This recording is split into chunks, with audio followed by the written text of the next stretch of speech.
Welcome to the absolute chaos that I do not yet quite know what this is. I will figure this out momentarily. Let me just check something.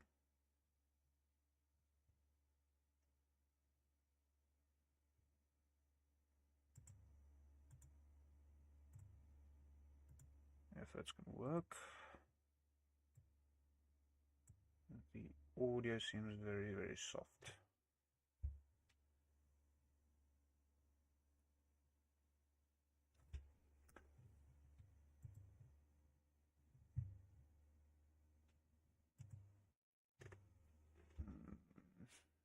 Let's see if I can modify that quickly.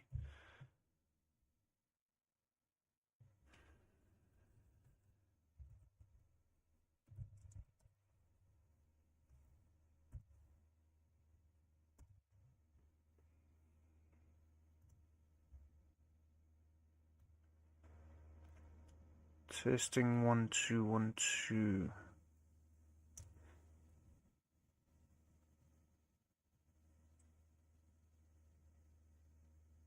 That's a little bit better. Just don't want to push the gain too high, otherwise it's not going to work. Check 1 2 1 2.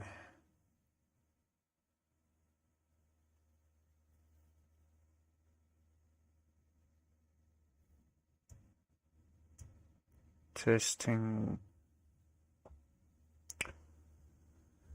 See if this works. Hopefully it does.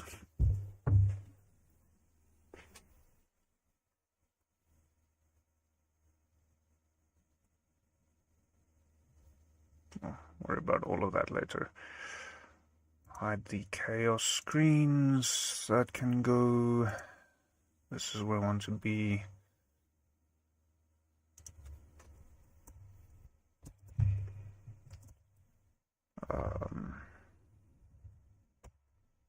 While I'm still thinking about it, I want to add a logo to this.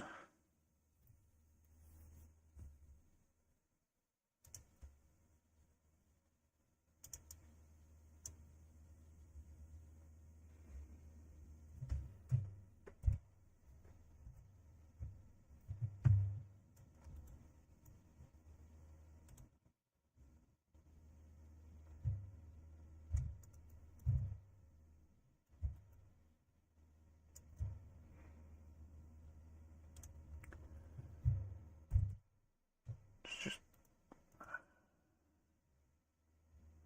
right.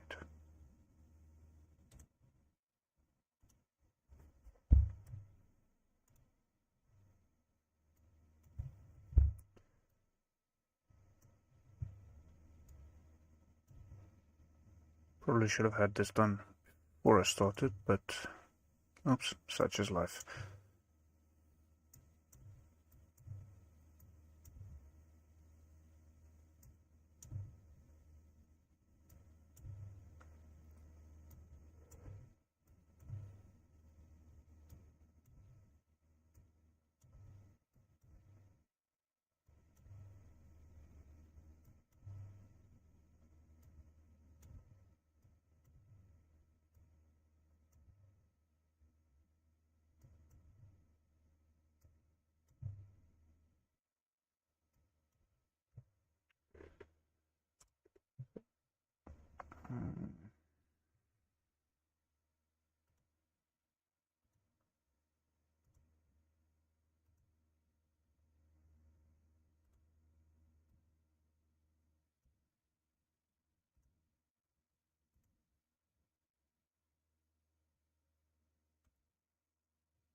Why is this not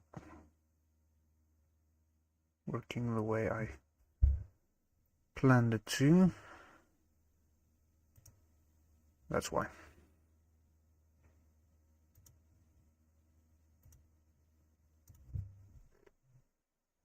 That'll do.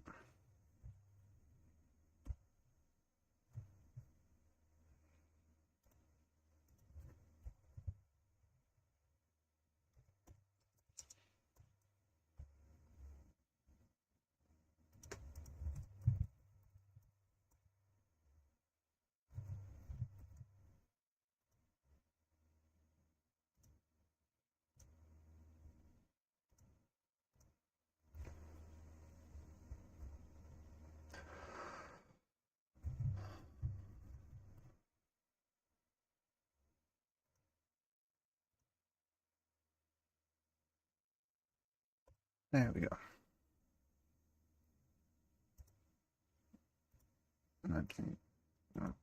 Oops.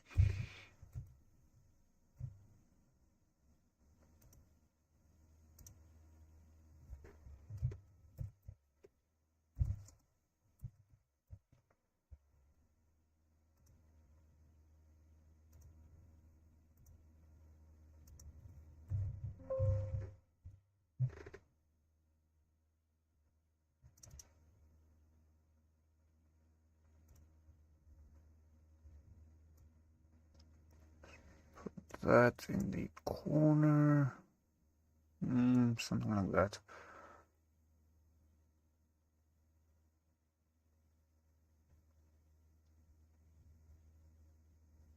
Yeah, looks good.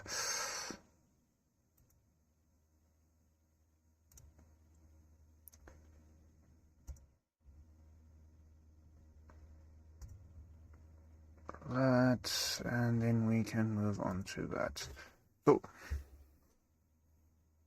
finally, I'm gonna turn off myself,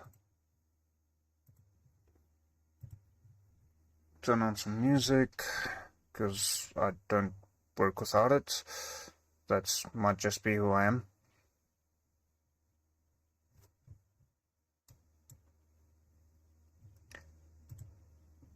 And then we can jump into,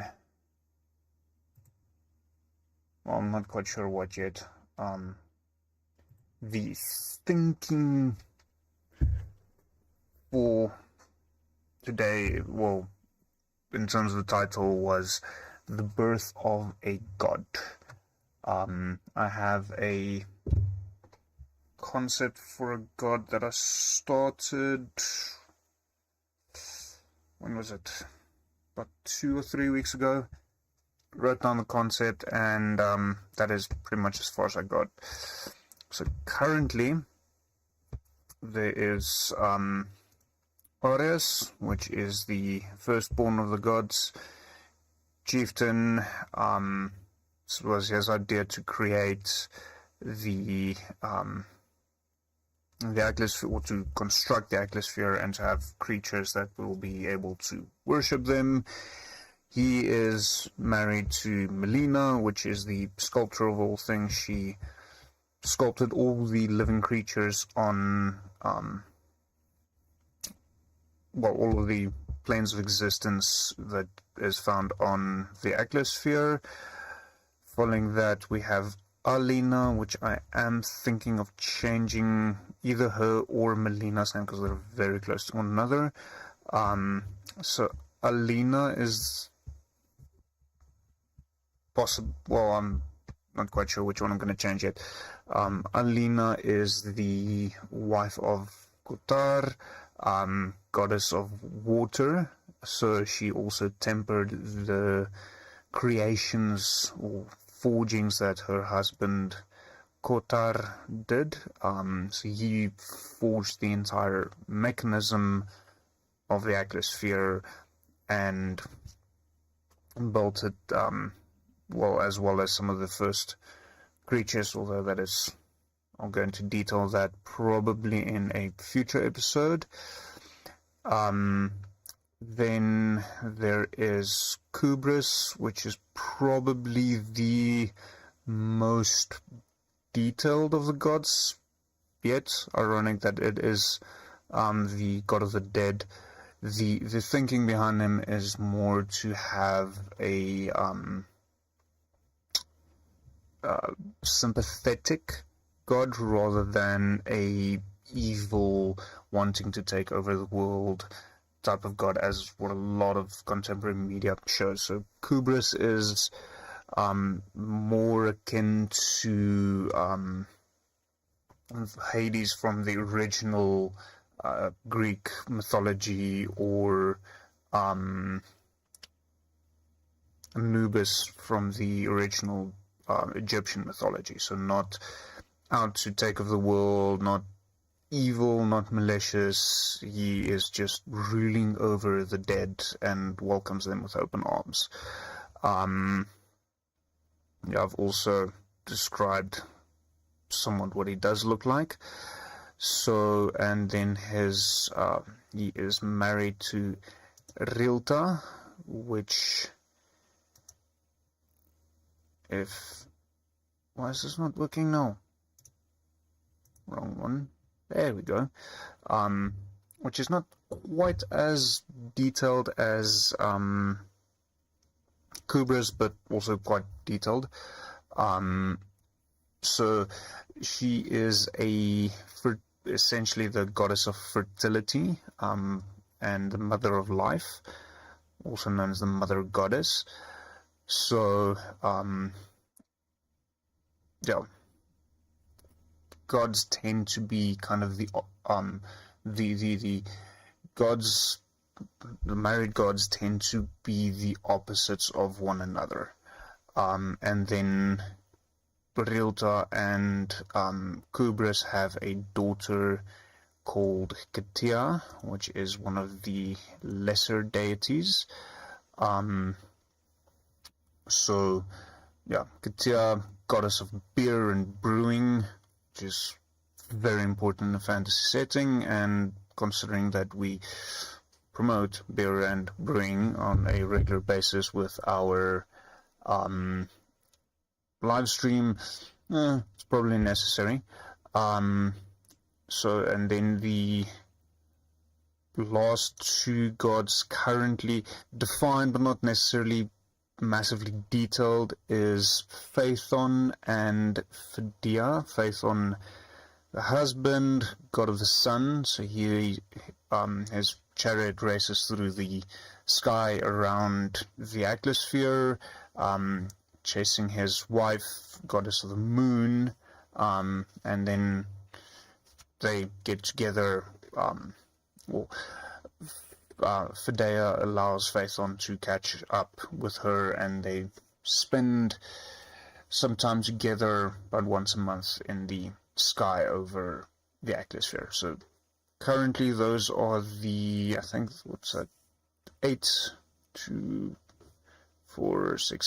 gods that has been defined. The original plan was to do 12, partially as a callback to other similar pantheons, taking some inspiration from other larger entities, and it's a nice round number. So I technically still have 4 to go that I have not, 2 of which I've got no idea what I'm going to do yet. The other 2 I've got a fairly good idea, but I haven't defined anything yet. Another thing that I have that you might have seen here on the side is some of the gods are responsible for some of the planes of existence on the Ækleosphere. So, for instance, Kubris is responsible for Valheim, as that is where he spends most of his time. Valheim being the place where the dead warriors go. His wife, Rilta, is responsible for Sagufarlden, which is the plane of existence mainly for Fae-type creatures. Interestingly, for both Kotar and Kubris, I actually do have miniatures that I am thinking of creating or building up for them as physical representation. So Kotar, very much based on Egyptian. So I have, if I can get these 3D prints to release one another without breaking them, preferably, that would be, there we go. So base Kubris, not quite sure what I'm going to do with him yet, except here on the edge of his staff I'm going to add a Kopesh shaped blade. I do have some laser cut miniature laser cut ones close by, just haven't gotten around to that yet. And his wife Rilta is just a bust that I want to add a fairy onto her shoulder, but I still need to gain some more miniatures for that, and I'm not 100% sure where that bust is now currently. It's somewhere here behind the camera. So then, yeah, the plan is to make models for all of the gods, locations, magical items, all of that fun stuff. So yeah, the thinking for today is to create a god, effectively a dragon-based god. So I did some research on that, or on this subject, primarily on my phone, which is currently being used as camera, so I cannot find that or utilize that currently. So I'm going to be starting pretty much from scratch. So the way I would usually run about doing things like this is literally just to search for that in the history of our world and use that as a starting off point. So I am a pen and paper kind of guy, so I tend to make notes off to the side rather than running that on a thing here on the side, although we can just try running that on notebook or notepad. Nope.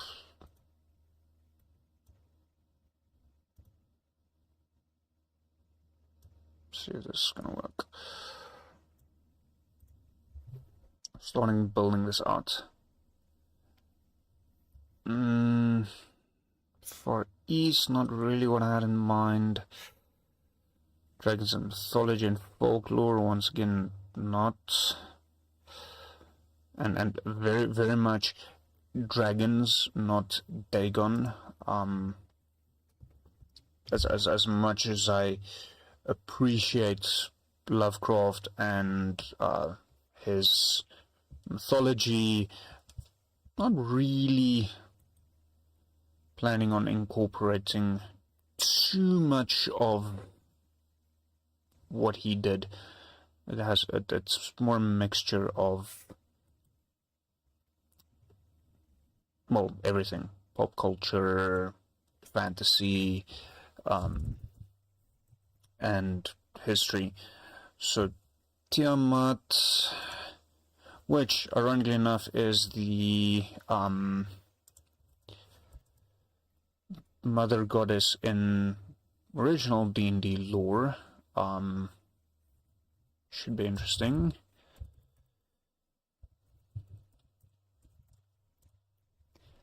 But that is not necessarily, it's a starting point. I do not remember the spelling, so I'm probably going to butcher this. But Kukulkan from the mine mythology is a serpent, feathered serpent deity, so we can add that, Kukulkan. And yes, I first heard about that playing Tomb Raider, because it's kind of the way it works. Now, running with feathered serpent, that automatically leads me to think, why is my brain not working tonight? Feathered serpent, I know there was one in Harry Potter and they kind of butchered it, made it more of a snake than anything else, which also leads one to think of Medusa.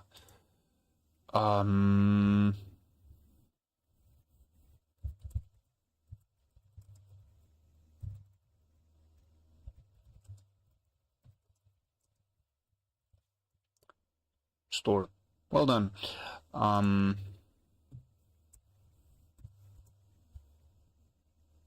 Medusa. I know there was one in The Witcher as well.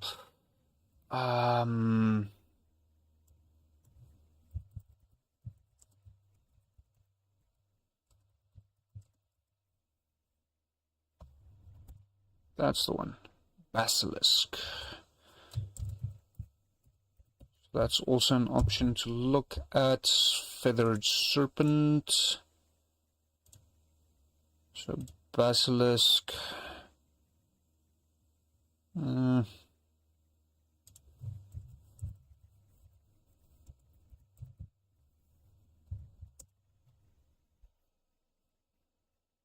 So that is more in line with what I am thinking. Well, that's the official D&D one. But effectively a combination between snake and rooster. Obviously, feathered serpent, and we can look at the somewhat more modern interpretations of just dinosaurs. Draconic. Bahamut, as far as I know, also has a history in the history, well, has an origin in the history of our world. So, good place to start there. And then look.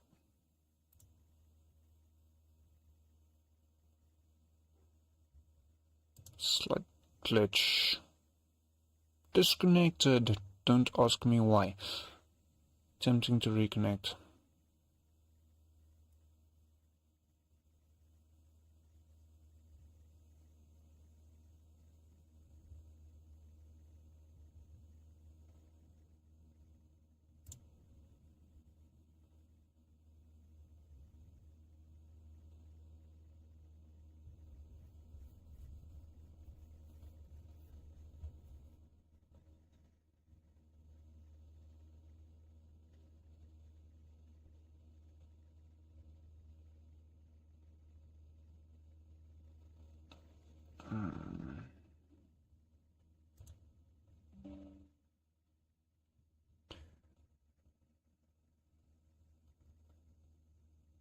And we're back.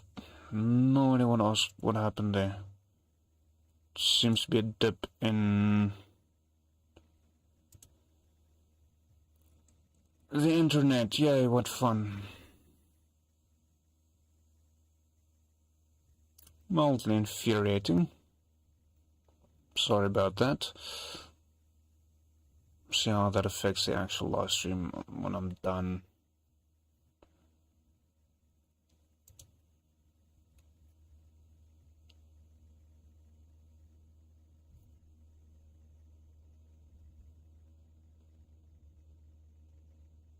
Okay, seems like it's back. Get rid of that. That back up.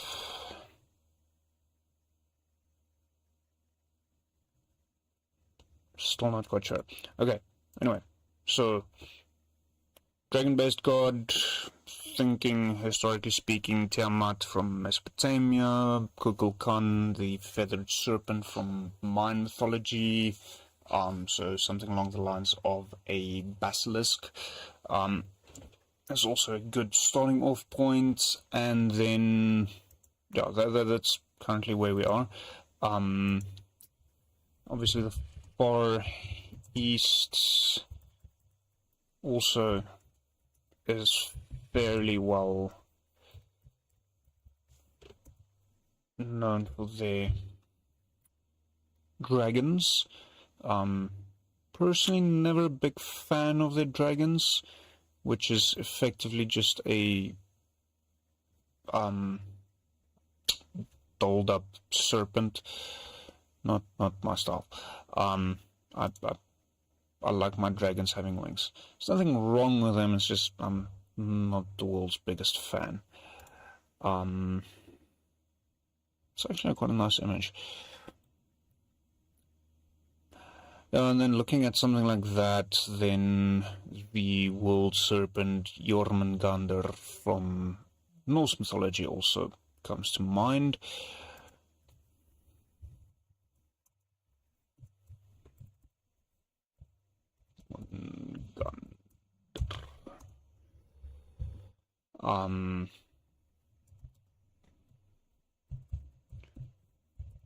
Ouroboros, i.e. the snake with its own tail and its mouth surrounding the world.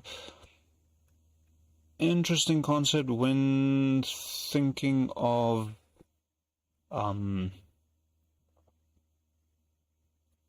world building and the different aspects that go with that. Let's read here. There's another one that I cannot remember. I think it's from the Byzantine Empire.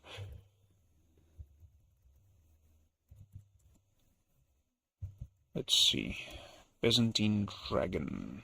I can type. Something with an M.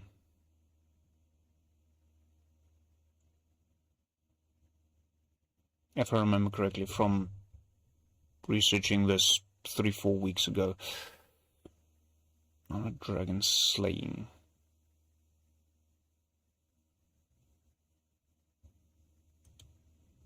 Don't use Wikipedia. It's a terrible idea. But I'm using Wikipedia just as a starting off point. Poems, yeah, okay. It's not what I'm looking for.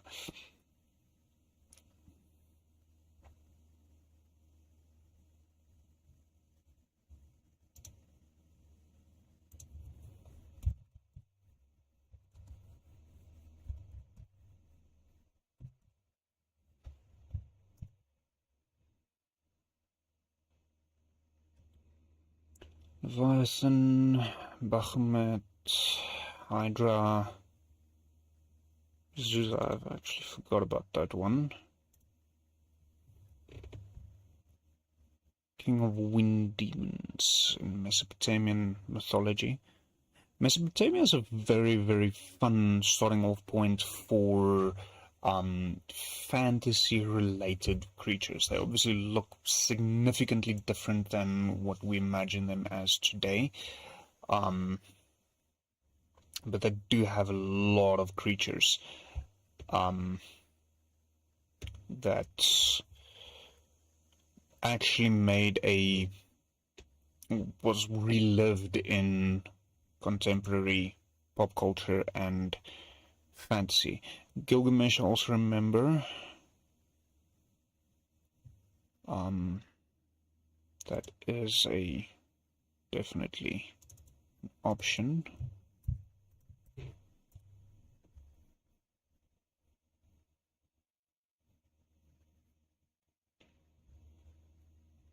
So quickly reading this, probably not as directly related. There is one. Let's see if I can find it somewhere else quickly.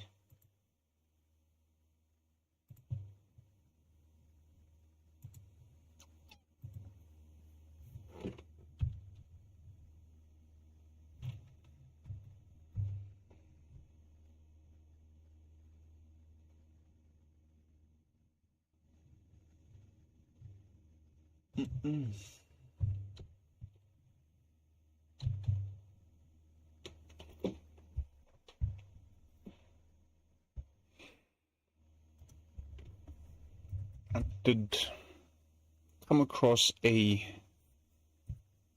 website a while back that seems to be fairly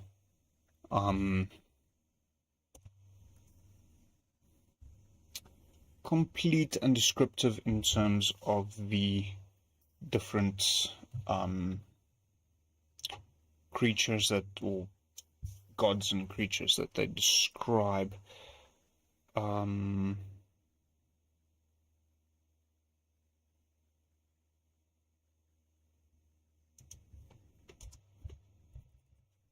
I can find it.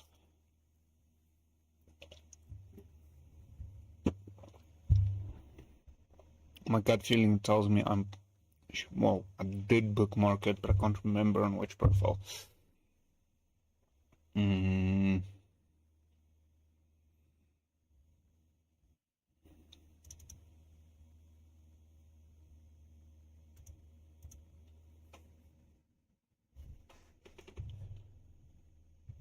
Let's see. Old World Gods. It's the one I'm looking for.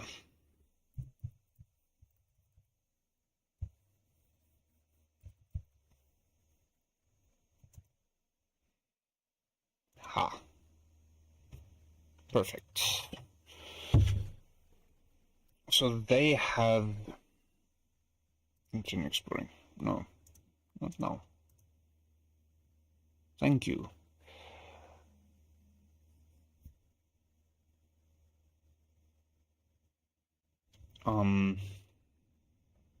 So they have a lot of visual references. African, European, Middle East, so look at Mesopotamians. Sumerians also have several interesting ones. Mine, obviously, Asian. I'll get back to that momentarily.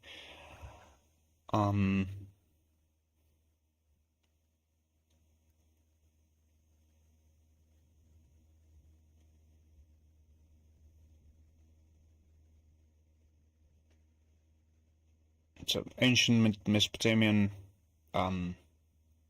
pantheon, so name, basically what they do. So this is probably a good idea to find out what he is a god of. So dragon god. So probably destruction is a good option. Go back to the list over here.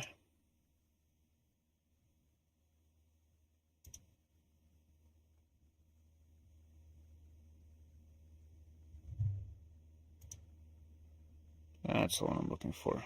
Okay. Okay, so I split along one day. Locations, planes of existence.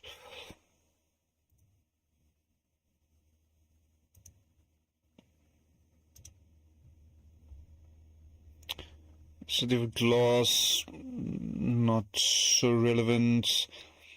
Yaraba, material plane, which most things happen. Gilmirth is, if I remember correctly, that is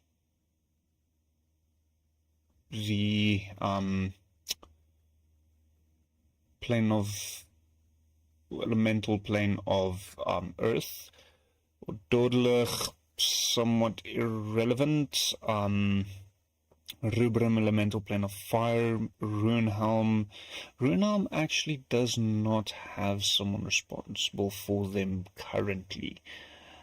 That is, if you're thinking D&D lore, effectively my version of the of Shadowfell. Sigvarden is Land of the Fae. Valheim is Dead Warriors. Vattenheim is elemental plane of water, which does have a goddess, and Ventus is the elemental plane of air, which probably makes more sense for a dragon with wings. So let's go with Ventus. Elemental plane of air, wings, flying. Feathered serpent still optional, or an option. Cause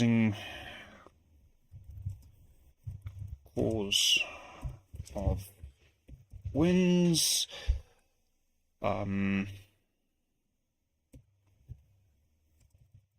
Through the flapping there. Why am I so useless in typing?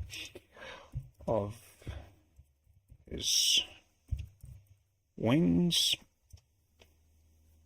So the counter will be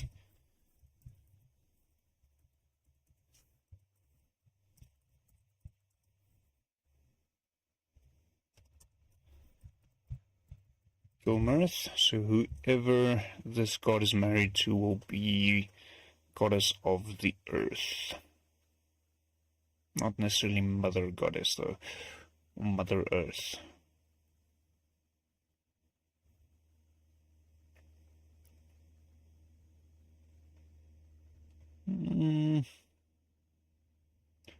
Probably not the most terrible idea I've had tonight.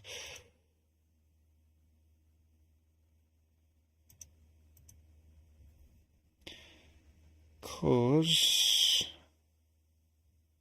I think I've got Realta as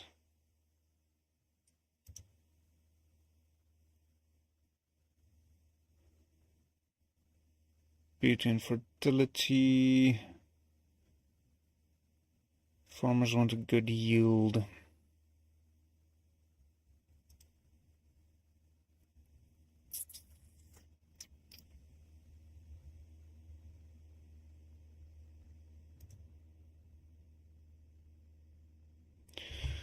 So what I've got going on here.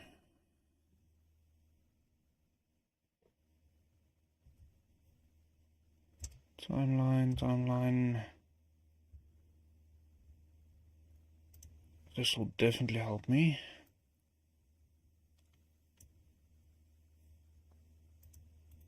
Kind of what I was looking for. There we go. Okay, so gods.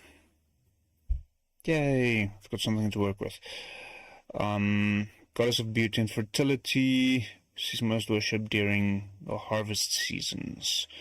So that's not necessarily Earth.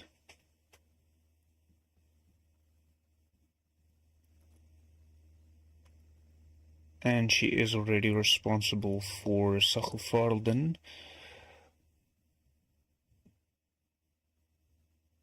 So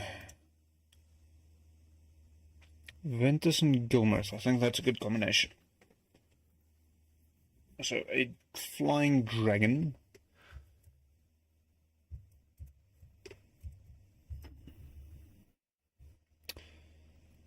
So gods of flight. And as I say that, whatever this is pops up.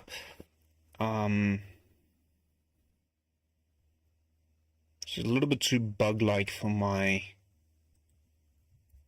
what I'm thinking of.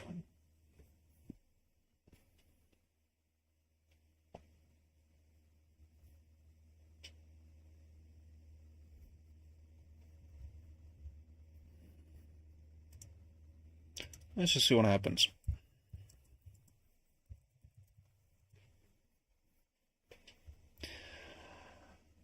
No, that should have been an obvious one. Icarus, flying too close to the sun. Melting their wax that they used to make their wings, and then the wings fell apart and they fell to the earth and died.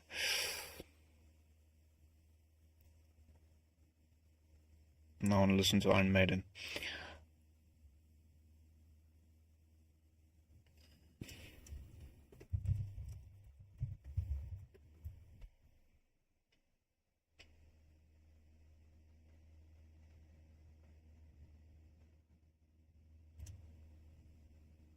That's a very interesting one I forgot about. I'm gonna run to Pinterest now. The Greek god of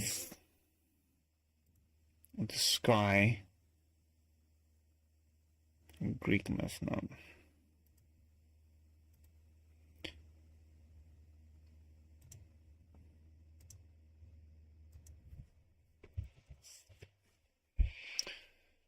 see if they've got something.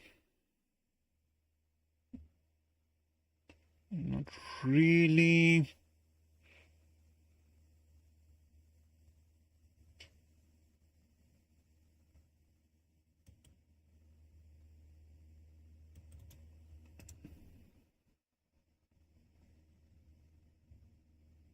Oh, goddess nut.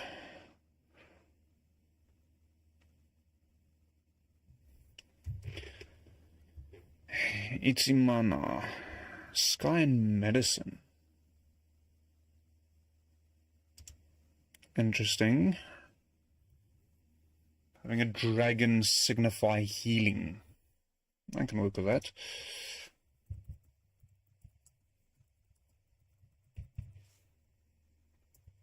Which will obviously be a very good god for clerics. So that's I like that. God of healing.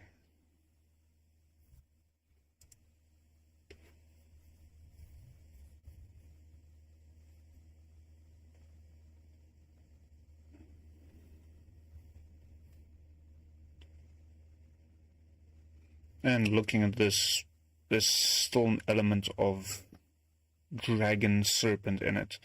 And clearly not a specific old man with features of a caiman, which is a crocodile. I think I did go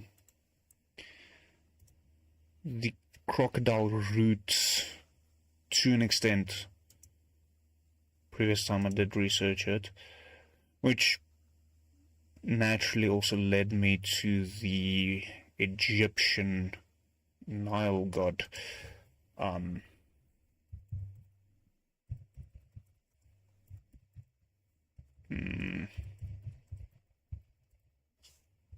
Which I think is how I originally got to Kukulkan in the first place, actually. Sobek.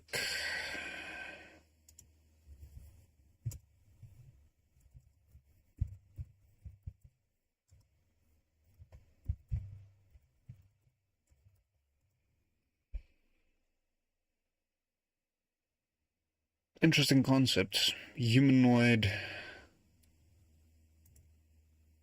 The head of a crocodile.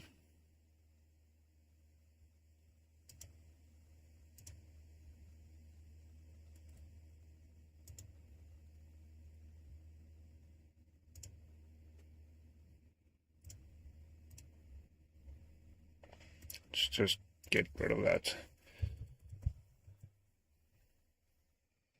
Search this. Simple, straightforward. No. I think that's going to help. Egyptian gods. Symbol of power and virility. Go away. I already downloaded that a while back. Protector of the Pharaoh and his people. Rituals and sacrifices, so a god. Head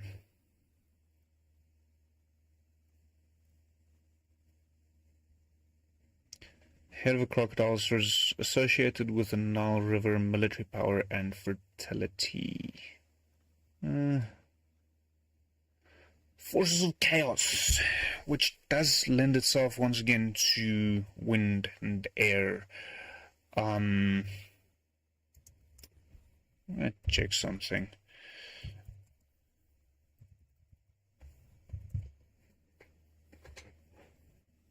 Yeah, okay, not really what I had in mind. That's disturbing, to say the least.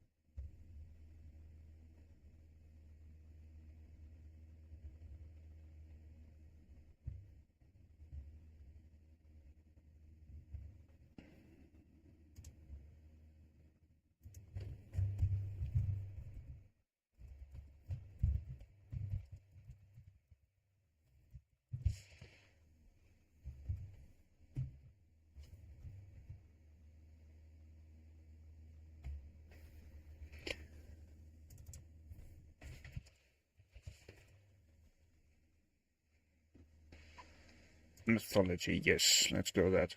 Ooh.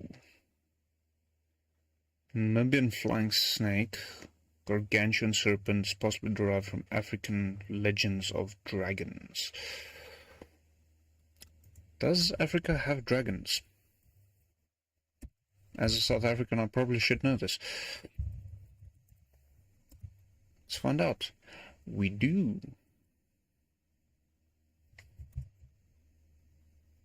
I am intrigued.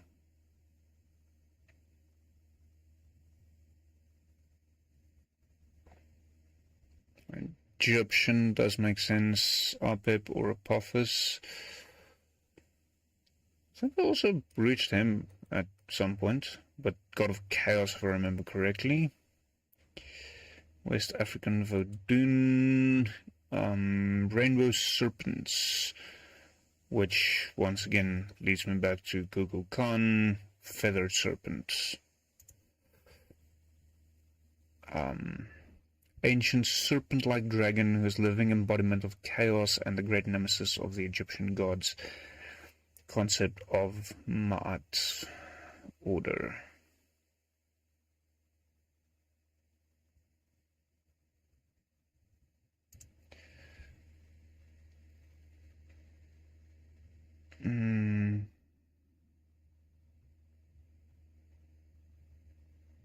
So that's a belief system. That's not going to help me much. So there is somewhere a religion or a Christian cult sect that does worship snakes. I think it's one of these funny African churches that raises more questions than anything else. But that's not what I'm looking for.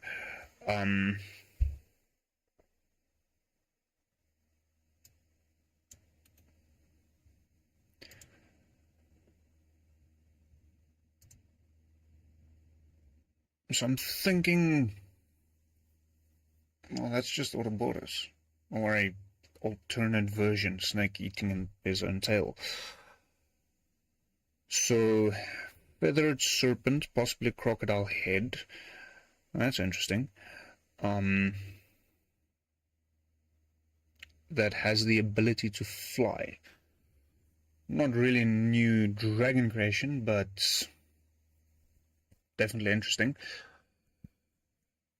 So, the dragon god becomes a feathered flying serpent with the head of a crocodile. So that will be his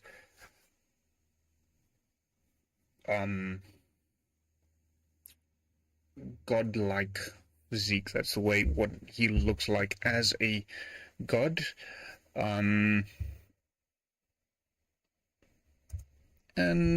he's responsible for propelling the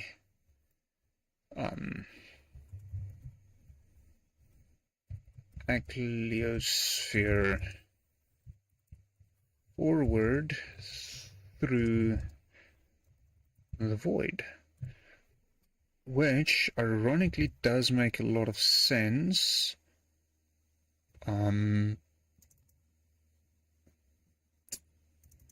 The moment one has a look at the, now truth be told, this is still a rough draft of the orrery that I am creating for the Ækleosphere. So the actual physical clockwork mechanism, no. That is the Ækleosphere that at some point I will actually laser cut. Okay. So, utilizing all kind of fun, different stuff. But there's no sessions of SolidWorks running. at least that I'm aware of.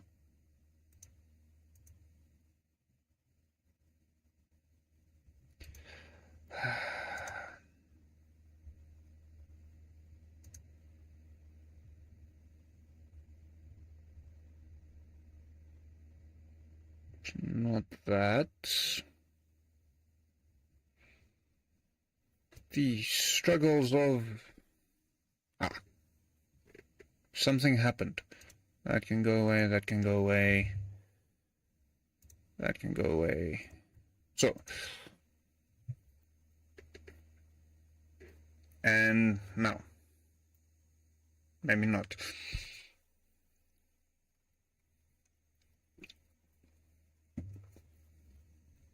So this is the rough model that I created perspectives on for the Ækleosphere. So all of the different planes, the replacements, how they would interact with one another based on their motion around the central mechanism.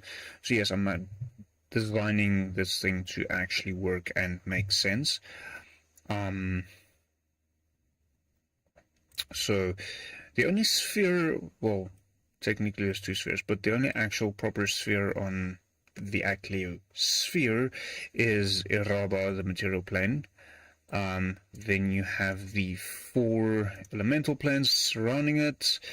The next closest one on that ring would be, no, that's the elemental planes. Next closest one would be Sagofarden, which is, the, as I said earlier, the material plane for, or the plane of existence for the Fae. The next ring down, which corresponds to that circle there, which for some reason doesn't quite fit, but I'll figure that out later. That's another time's problem. Is Valheim, which is where the dead warriors go, where there's rivers of beer flowing from the central mountain. Very, very interesting mythology that I came up there. This ring is for the only one that is not on all of the planes, such as the rest, is for Runehelm, which is a shadowy mirror version of Iraba.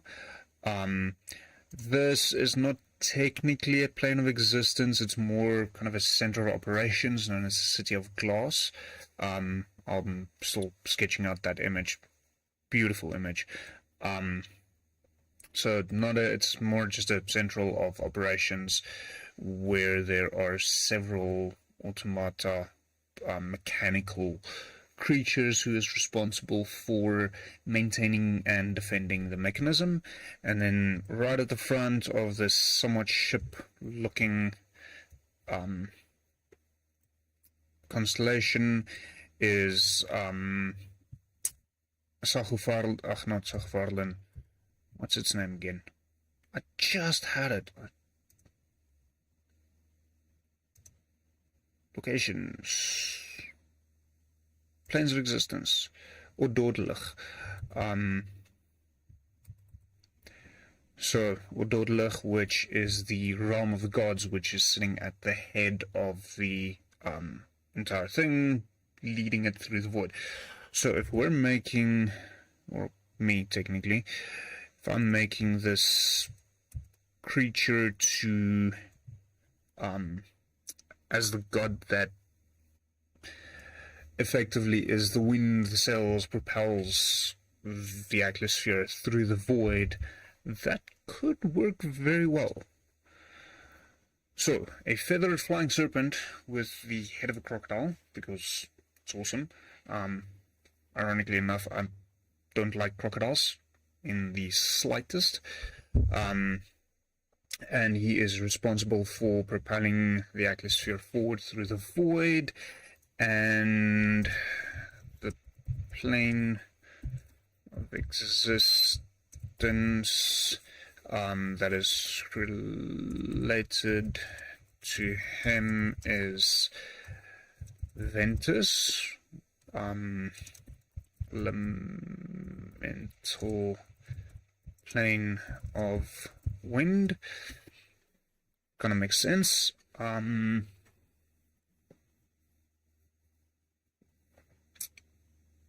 So far so good. There was something else that I wanted to add to that now. Oh, yes. So a breath of life, breath of fresh air, so he is also related to healing, which and healing, snake healing symbol, that's kind of one. Caduceus.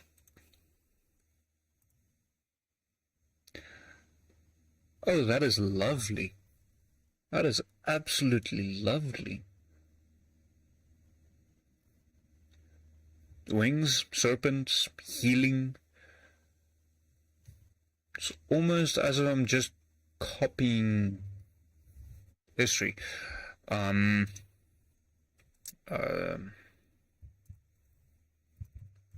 will modify it though, because it needs to look somewhat different.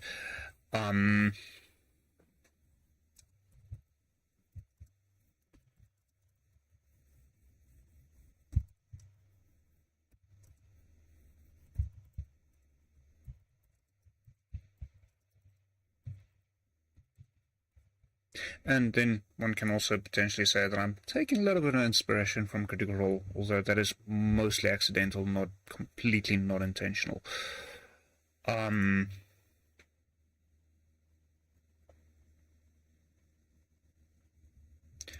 think that is more what I had in mind initially. The Rod of... Google's getting much too clever for our own good, as he can pick these things up. Rod of Asclepius. I might have just butchered that pronunciation. Asclepius.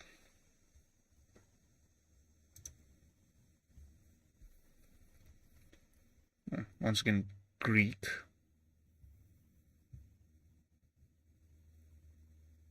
That is associated with healing and medicine.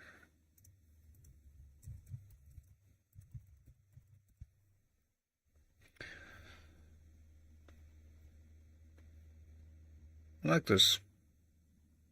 I think that is a very good starting point, with one major exception. It needs a name, for obvious reasons. So, do not do this. This is cheating. No, please do. Fantasy and folklore. Just find gods, god and goddess names. Not a bad start. So,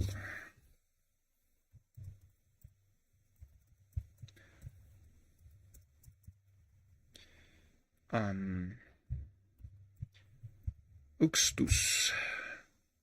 Sounds a little bit strange, but sure, let's go with it.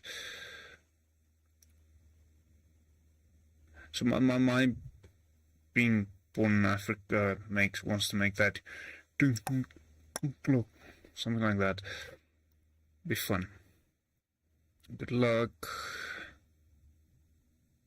Winther. I know they call it God of the Underworld, but I don't necessarily go with that. But Winther, seeing as it's wind related to the weather, that might be a little bit too on the nose.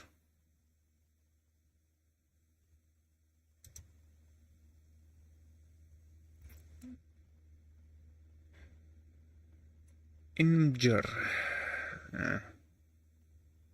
Zmias sounds very much or much too close to Zeus, in my opinion. Ibris could work. Ibris do have Ventus, Tiamat, Kukulkan, Jormungandr. I might be inclined to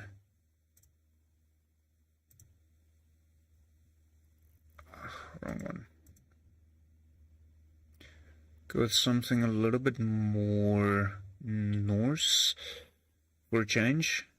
Try to, at least, because Aria's, once again, on the nose, very Greek, Greek Roman, very Egyptian, Greek Roman, definitely Greek. I've got no question about that. That is pretty much, well, that is actually another name for the Greek god of the sun, which is just Tuk.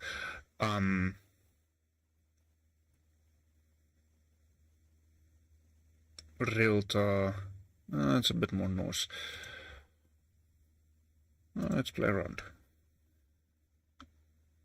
Lin Zutia. So let's follow the Roman norm and make that male.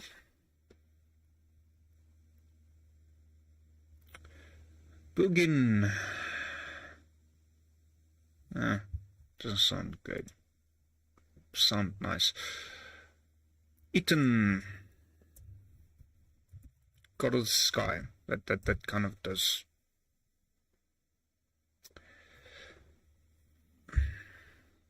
Go the direction what we want. Vidson. That's.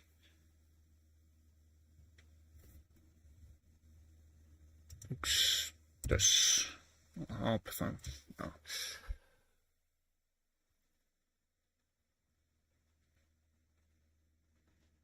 Utren, Zutren could work.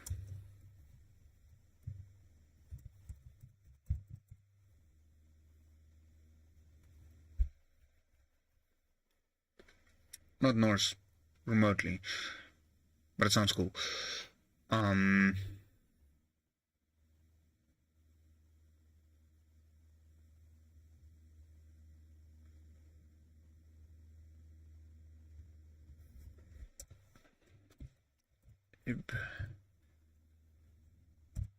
Ibtuner.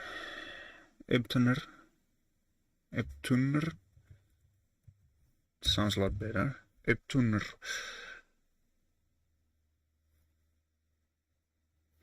I do like that actually quite a lot. So Ibtuner, the feathered flying serpent.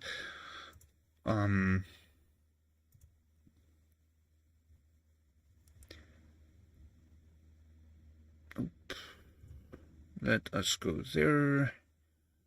We will be creating a deity. So Ibtuner, newest deity of the Ækleosphere.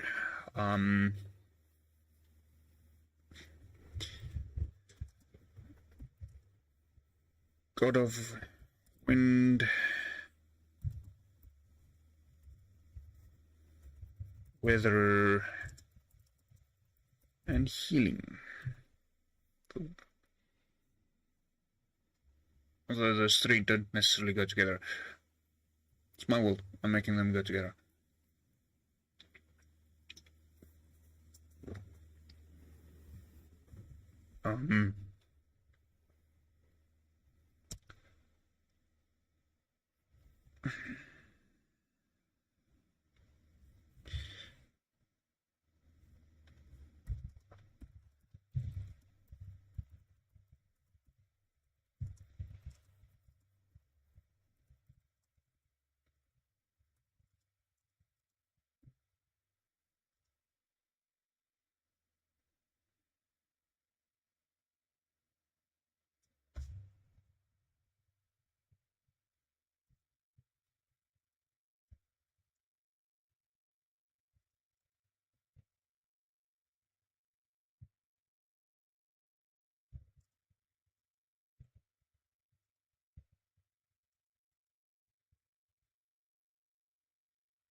So, God of wind, weather, and healing. Multiple people pray to him for safe passage across the ocean, as well as for good health.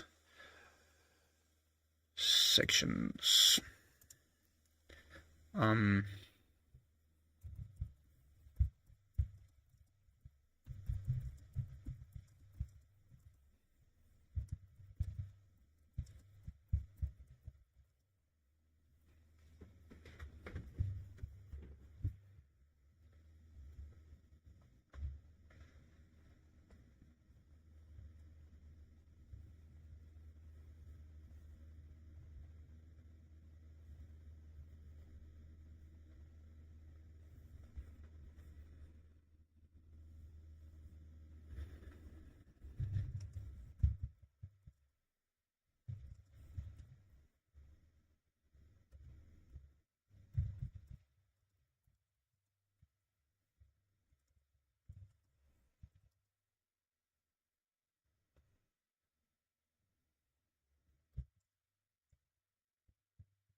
So, Iptunar is mainly known as a feathered serpent that causes the changes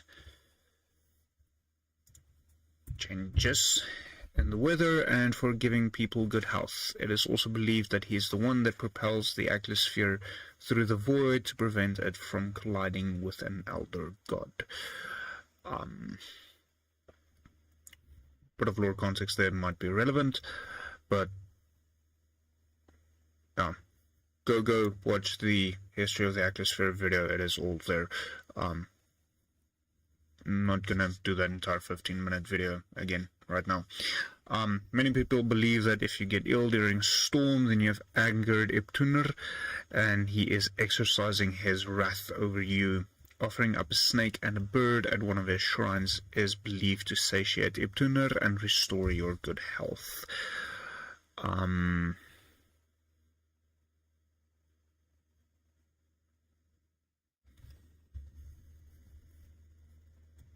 Let's see what it looks like. And all of this is not even remotely. I wanted this.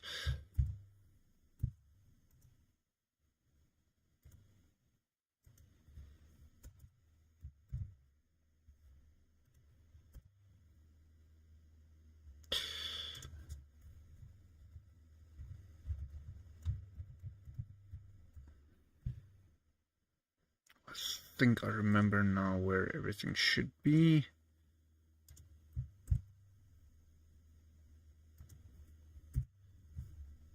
Add that one there. Do that.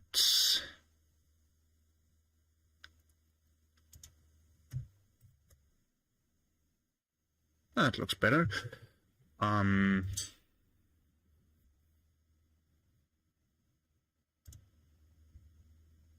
Sections. Let's check what I did. I did this on Kubris.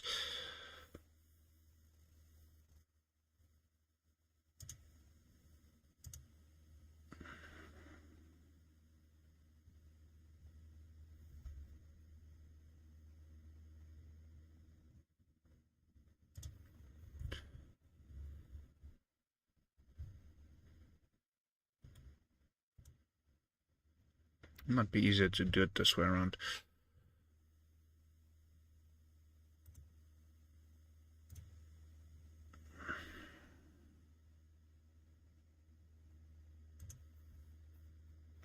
Find out exactly what I did so I can repeat it.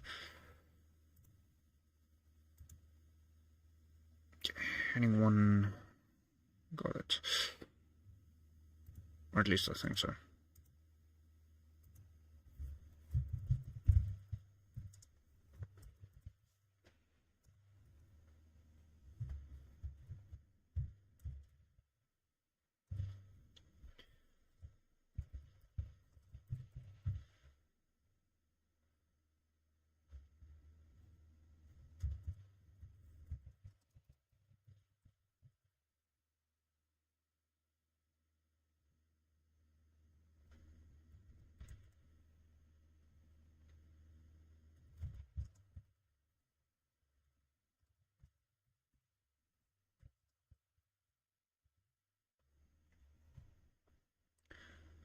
That should work quite nicely.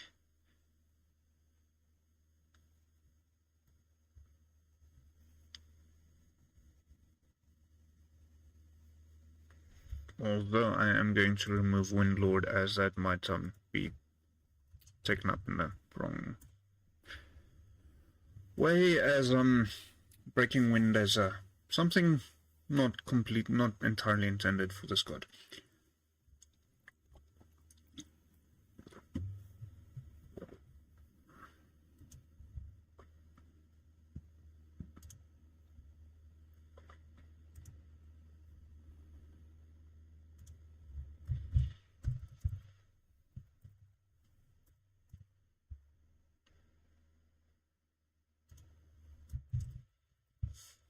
So on Ventus, which is the realm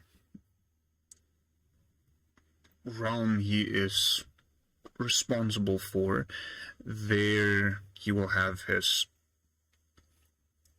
look as we described him before. Colorful, feathered serpents.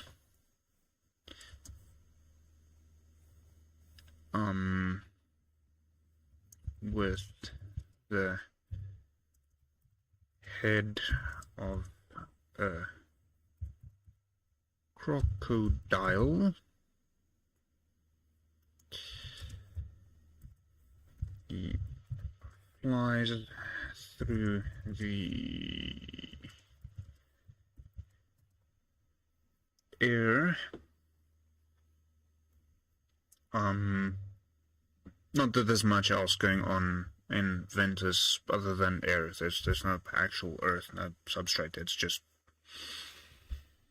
there's very little that separates it from the rest of the void, actually.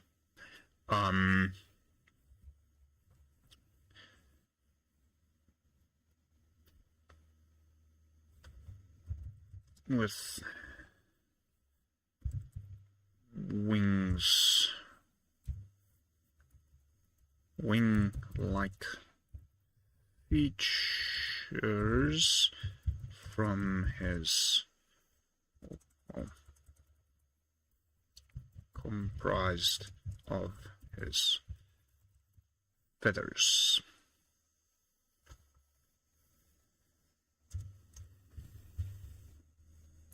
Check something. That should update now.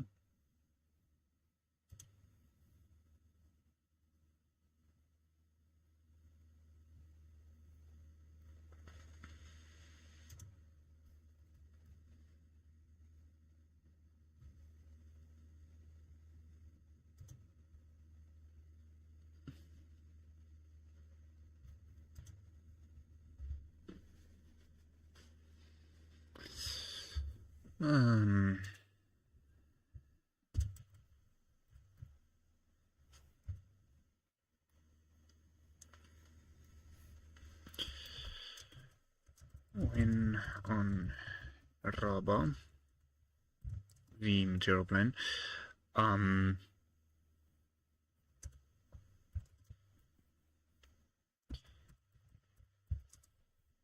has no corporeal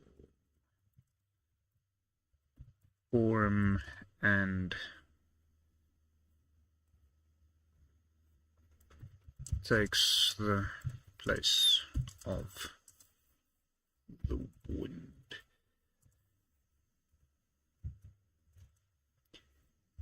He mostly visits during to take part in the fun.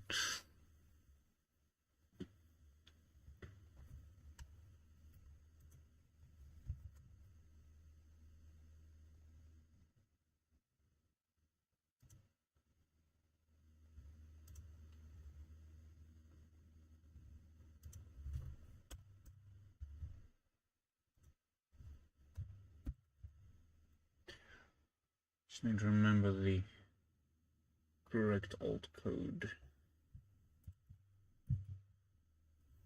Wrong one.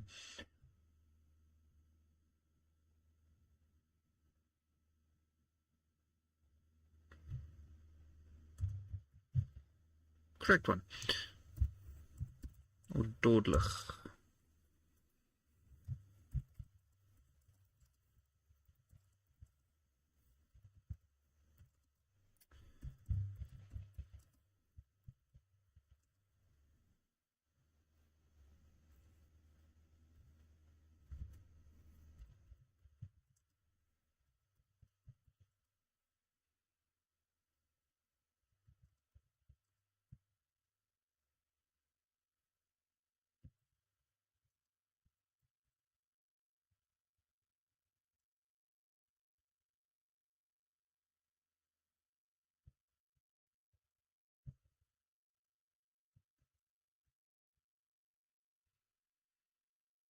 But yeah, on a dodelig, he's effectively got 3 different appearances. And then lastly, symbol. I'll eventually sketch out a symbol and add one for that. Staff with rod.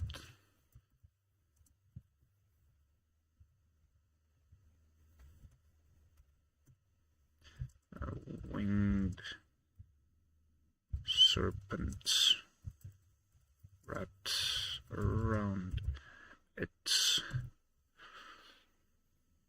with just gonna make this a single serpent with a single winged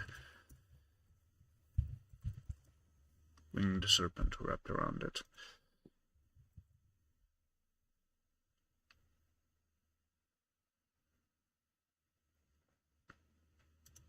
So that is the basic of that, of Iptuner sorted.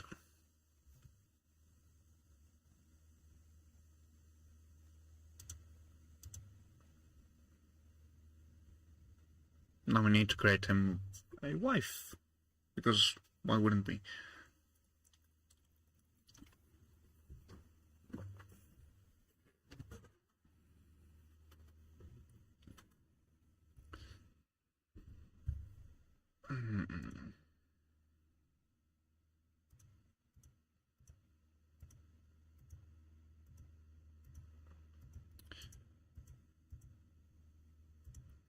Just gonna keep this open.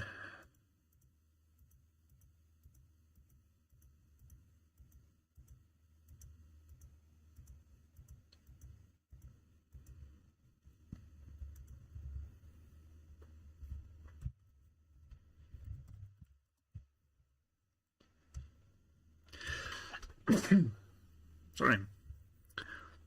I hope I'm not getting sick. That would not be very good for me.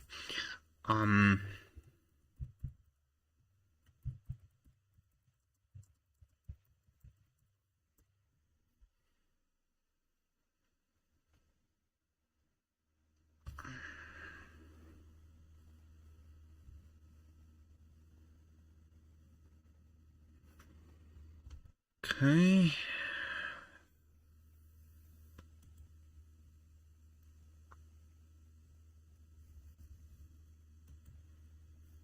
Could be interesting.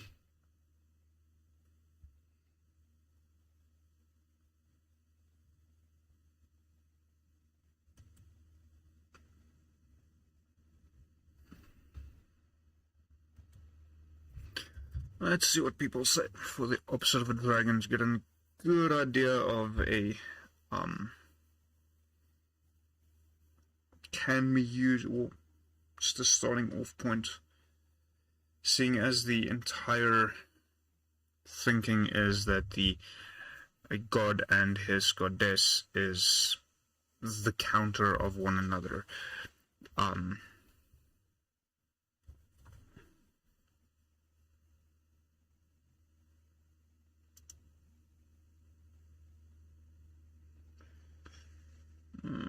Doesn't really help me much.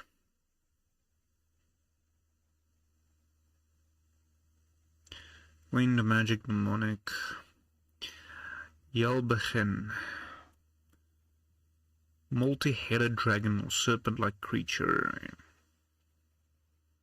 Ogre-like behemoth. Some epics feature multiple Yelbegin with different numbers of heads, with the offspring of Alton Silbadai, the Golden Witch. Sounds interesting. Hydra, Slavic dragon. I'm gonna actually take a note that the Slavic dragon is different.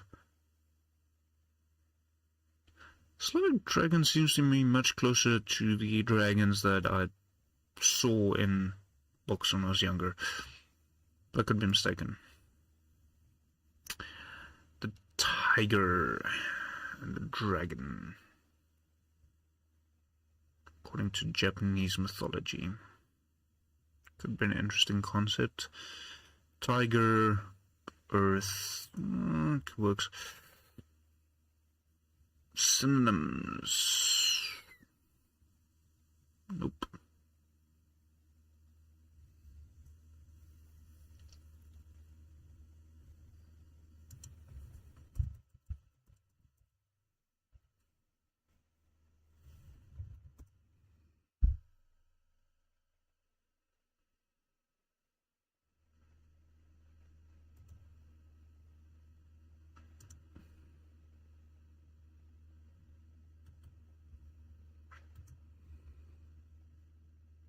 Pleasant woman. Interesting. Agreeable person, agreeable, altruistic, amiable. Doesn't really help me. Nope.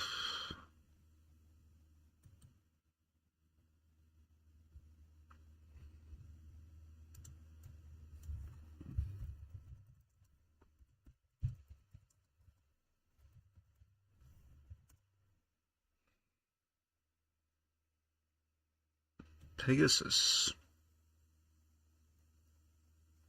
Unicorn, that doesn't sound familiar. Okay, so flying Pegasus, got it.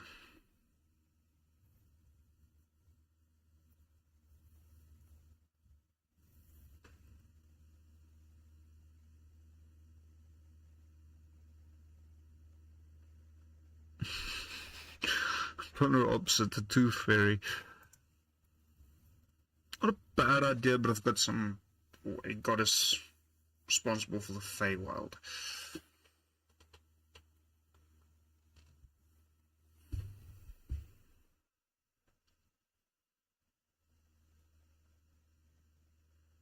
Unicorn's not a bad idea.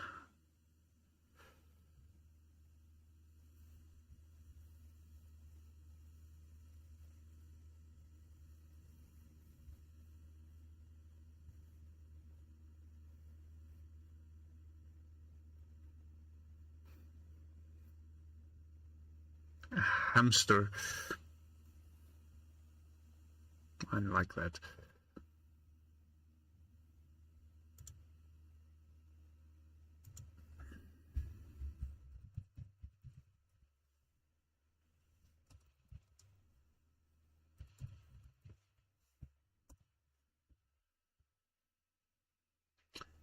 Greece.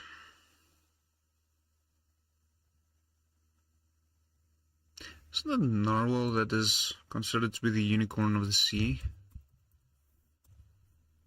I can spell.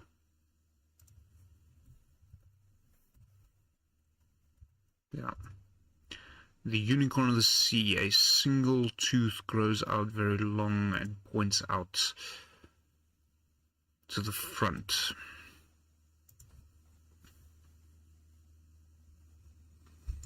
But sea, not earth. Requires something for the earth.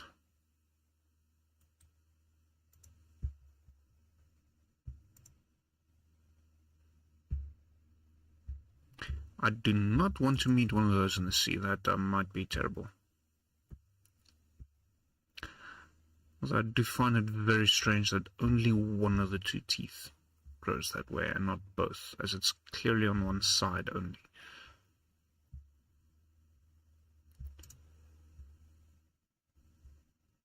That is scary. I do not want to meet one of those in the ocean. I have no idea if they're friendly or not.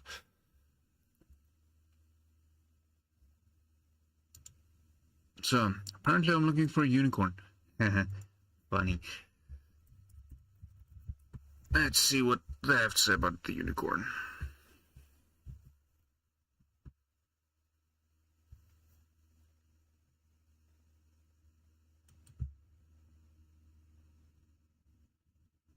Korean mythology. I kind of like this look. Mieliki. Mieliki, blue look, healer of the inland sand. Nightwish, the Elven Path. Benevolent forest goddess is revered for her role as the protector and nurturer of nature. Known as the goddess of forests, she embodies harmony with the natural world. From her robust figure to her army of earthly tones, Mieliki is often depicted riding a unicorn and wielding a sword. Her followers include rangers and druids, are dedicated to safeguarding forests and its inhabitants. With temples integrated into surroundings, Mieliki's church conducts outdoor rituals to honor and connect with nature. I think I just found the counter for Ebtuner, a fantasized version of Mieliki. Red hair, okay, I'm convinced. Brown eyes reflects her connection to the vitality and strength of the forest. Her armor is adorned with shades of green and brown, symbolizes harmony with nature and her role as its guardian. Shades of green and brown, so Tinkerbell. So we're back to the Tooth Fairy now.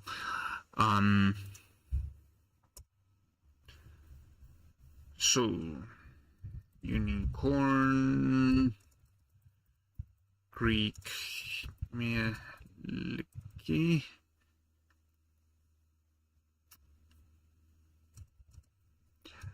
I'm going to say Finnish, mainly because I recognize the name because of a song from a Finnish band.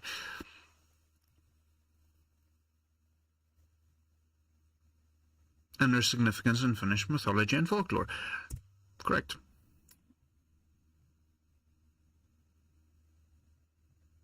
Significance in mythology and lore, inspiring awe and reverence among her followers. In this section, we delve. Okay. Role in the creation of the bear. Interesting.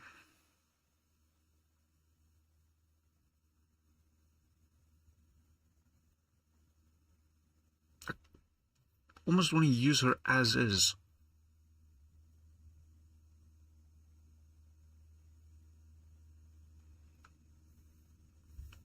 Rangers skilled in wilderness survival and guardians of the forest serve as the vanguard against threats. They pose a deep connection with nature and employ their knowledge to protect its wanderers. Druids with their mystical powers act as caretakers, ensuring the sanctity of the natural world. Their devotion to Mieliki strengthens their bond with the forests they call home. Nature lovers regardless of their specific role or professions, share a common passion for the great outdoors. Whether as hikers, birdwatchers, or environmental activists, they uphold Mieliki's values by cherishing and advocating for wilderness conservation.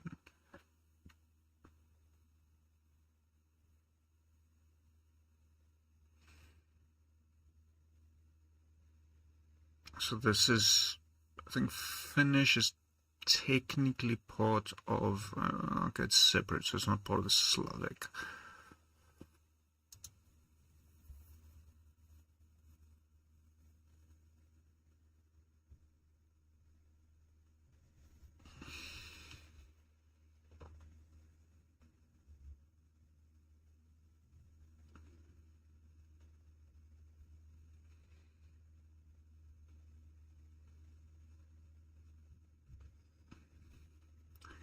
Lion, goat, and unicorn. Okay, interesting.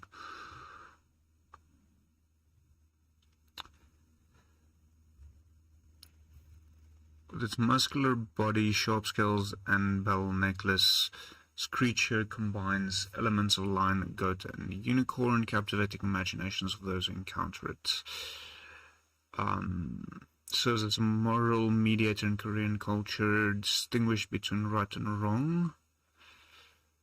Haitei, I think it's pronounced. Excuse my butchering of the name. Zeichi.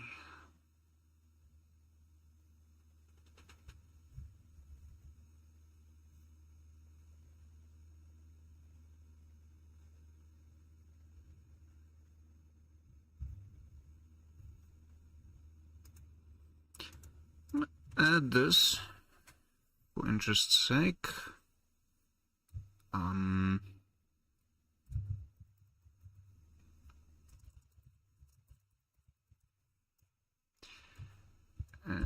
Zeichi, I think. Once again, sorry if I butcher it.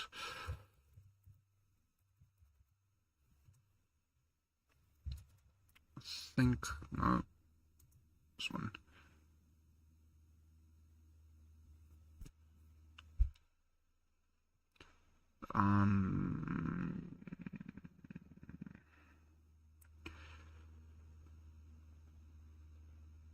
Let's go. The feet of the Lin introduces the concept of Lin, a family of single-horned beasts to which Keelan belong. Okay. Evolution, that's fine. Sets it apart. Appearance is somewhat similar, shares similarities between Chinese dragons while boasting distinct characteristics, making it easily recognizable.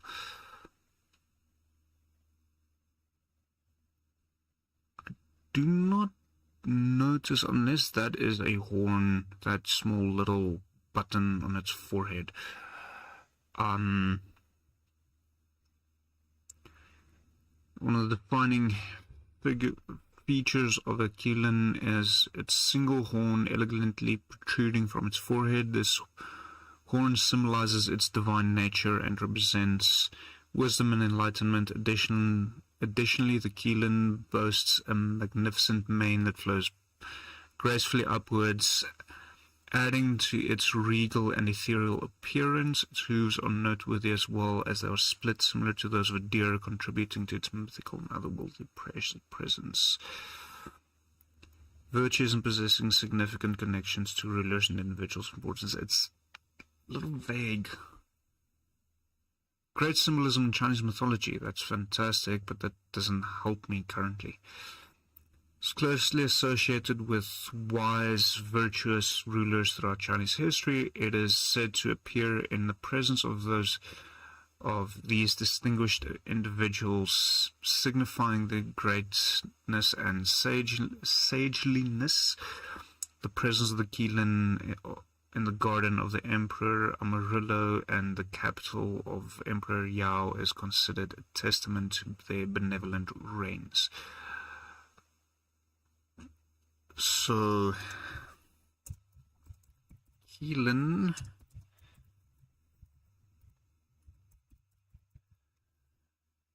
wisdom, clever, not being difficult, wise is often referred to as down to earth, if I'm not mistaken.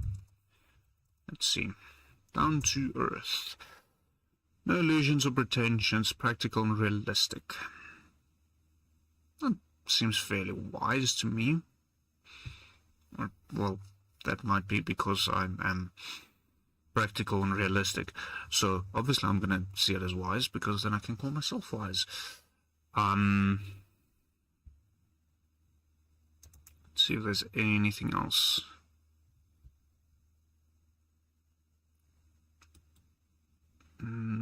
Navajo, which is traditional American.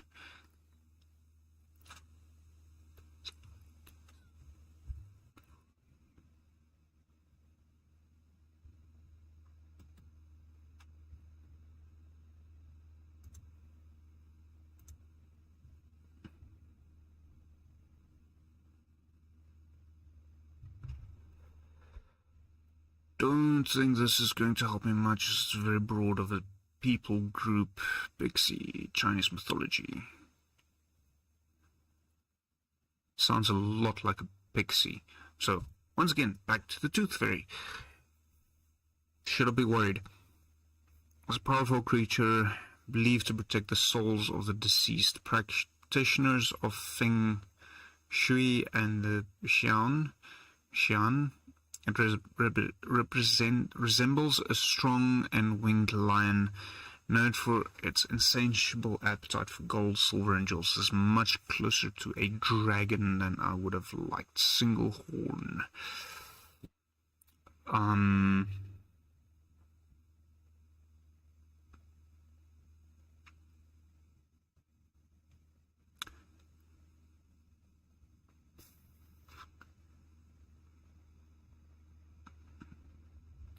This does not fit what I'm thinking.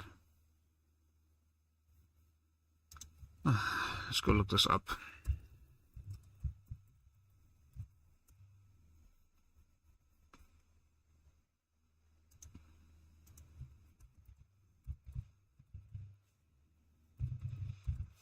In our house, we grew up with the Tana mice, which is essentially a mouse gathering your teeth.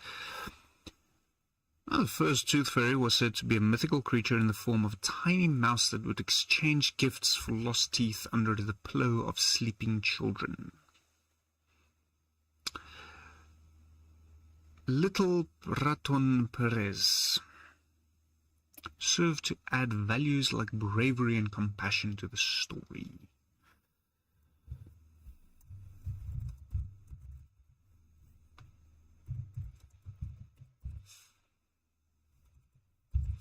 My thinking automatically goes to the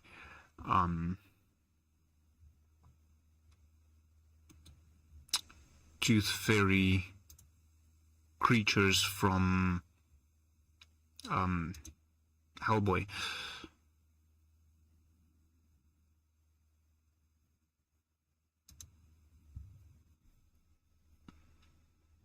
These ones.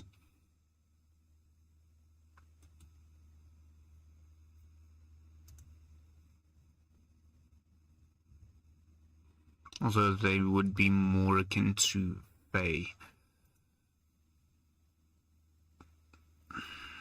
So, seeing as Iptunr is known for healing, it might make sense for his wife to be on the darker side.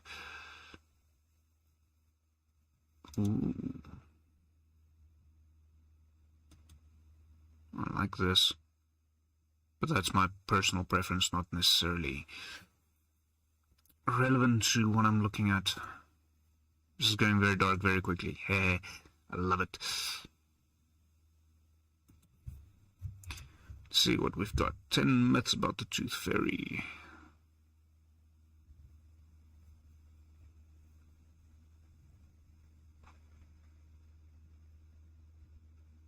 The Little Mouse in France, Belgium, Morocco, and Switzerland.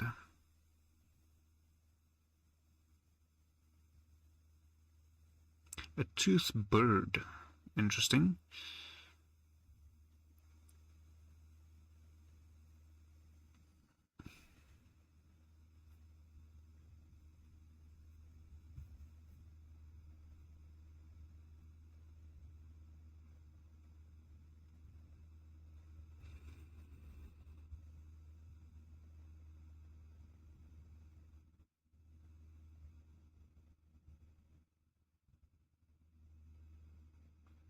Yeah, that is true, and then it's a tooth mouse, such as these ones, France, Belgium, Morocco, Switzerland, Spanish-speaking countries, as they call it.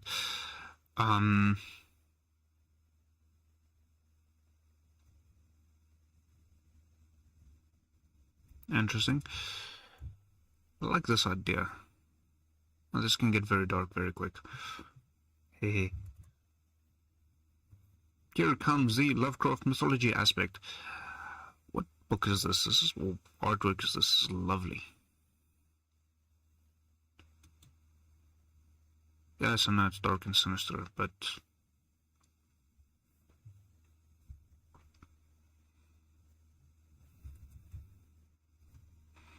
creepy Tooth Fairy cryptid arts. Yeah, let's not do that on stream. It's kind of an interesting idea.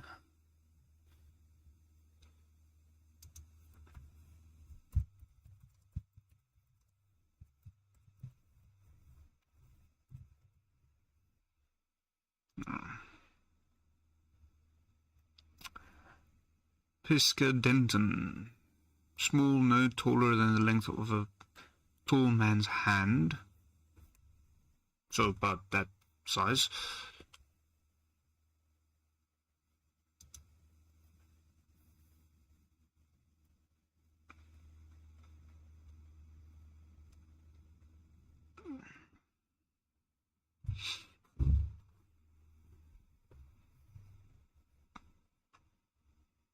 Interesting. Milky and a Tooth Fairy. Oh, the Finnish is gonna hate me. Thankfully I'm not married to a Finn, as I very nearly was. As I would be in a lot of trouble right now if I tried combining those two. Possibly. I'm gonna move away from the wings, specifically because her husband counterpart is already winged.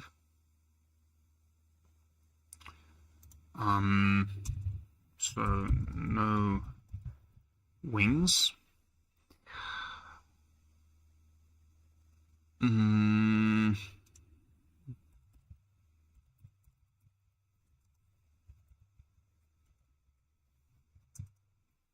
Does she exist in D&D?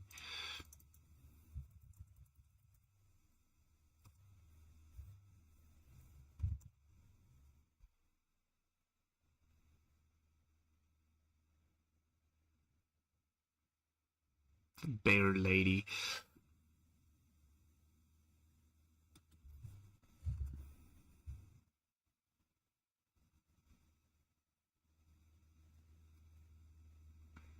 And this is just taken from the original finish. That is actually a good point. I haven't thought about a Spriggan.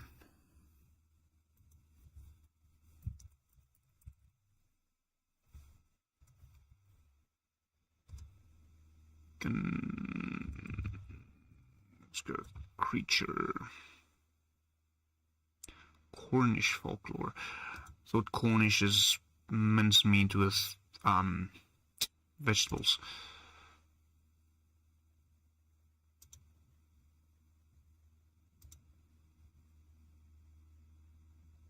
Well, then if I look at this, I can obviously also add the Wendigo and the Leshy, which once again goes very dark.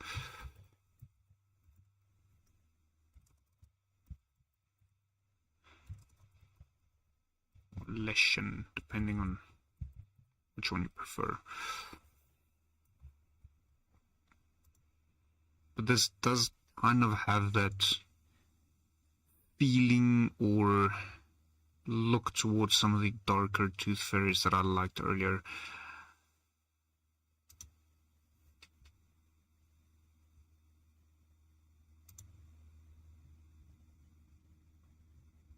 And then obviously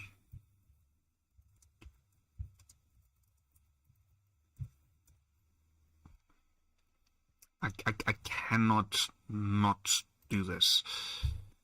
Fear of the Dark Eddy. I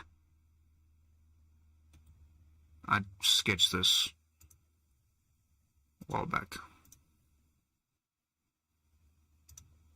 And that's gonna look lovely. No, it's effectively Spriggan.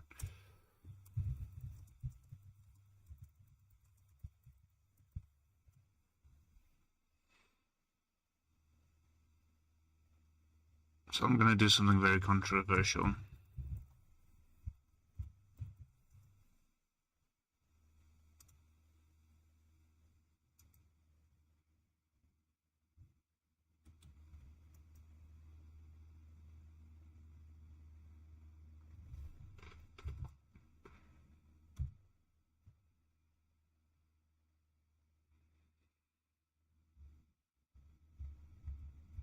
I'm thinking of going this route. I quite like this. I can definitely bring in elements of the Tooth Fairy, as teeth are some of the hardest things to get rid of when people are killed. Shh.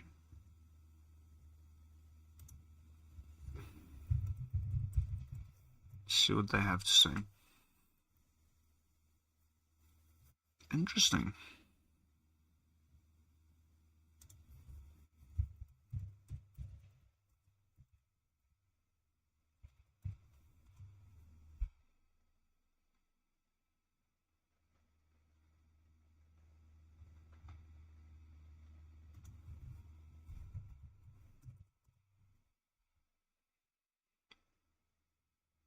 Mid-1700s, OED's William Berlow's Antiquarian Naturalist.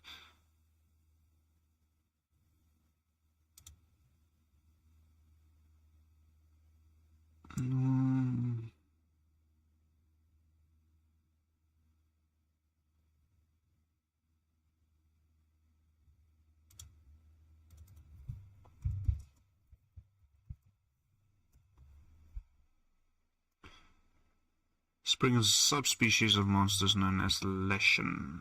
Okay, that's interesting. So that takes us to Slavic.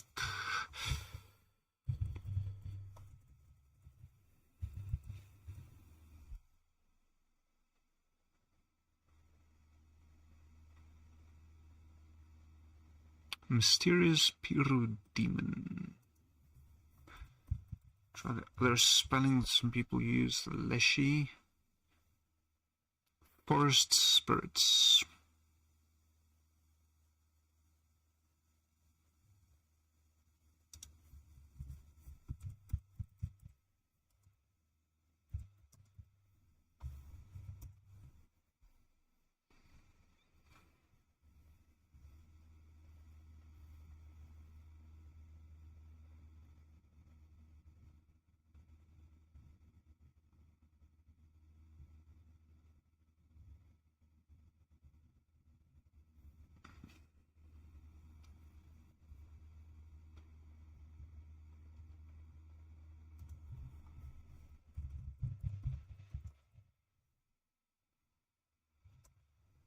technically not. Ancient Latian have moss-covered shoulders and wear a belt of very small skulls, small teeth. Its physical representation resembles a lot the one of the Wendigo and Algonquin, mythological creature known to roam the Canadian forest in the Great Lake region and other parts of the US in search of prey.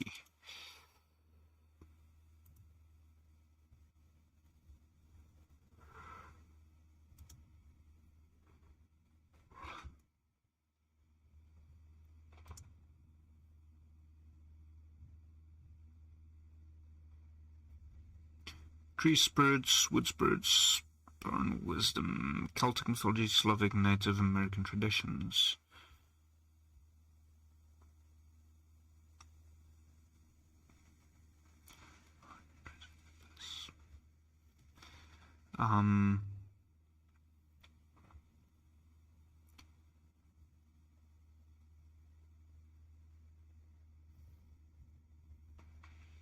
Now I'm bringing in the Draugr.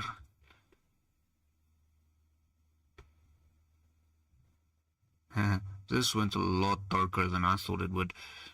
Whoops. I don't mind.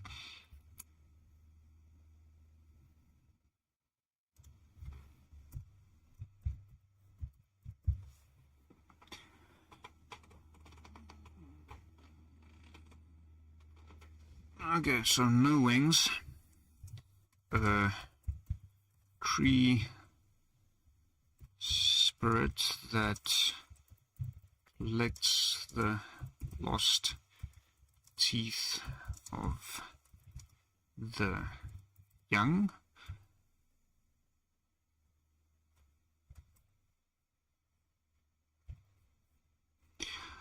Let's make it less dark in exchange for small treats such as berries and nuts. It's a little less dark. I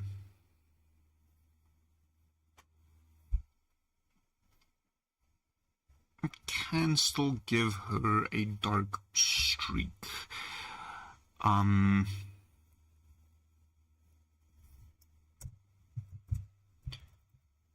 Appearance seems to be made up of branches and roots.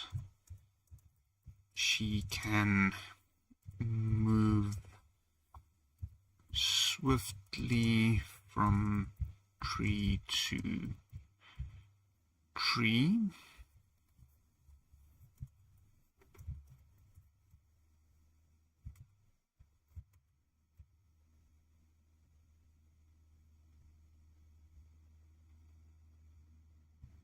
What was I thinking in terms of looks?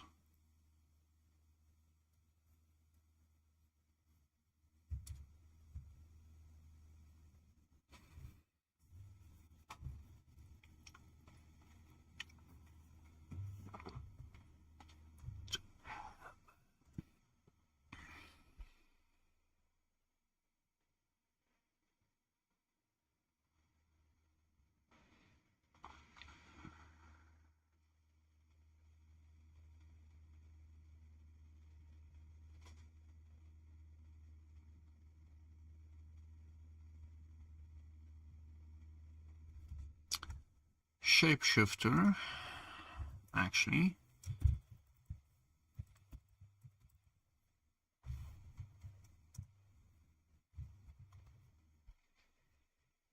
As she would theoretically be able to transform between shapes based on what exactly it is that she's accomplishing in that particular point.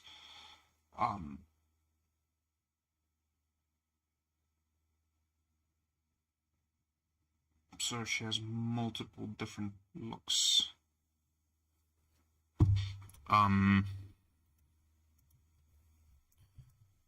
Often accompanied by animals.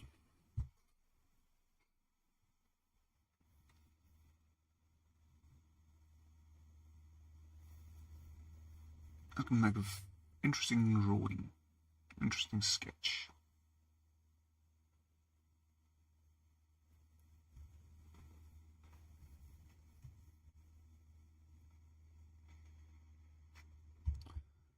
See if we can figure out a name for her.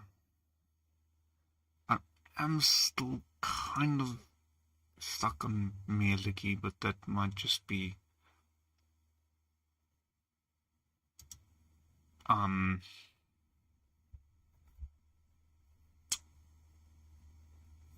history.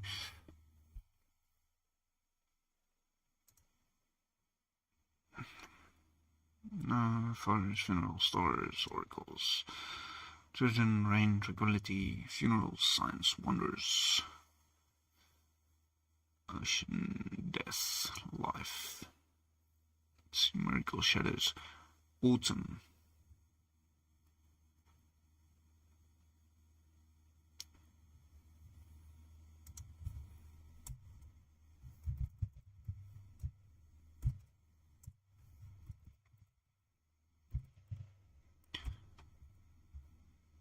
Wolotly.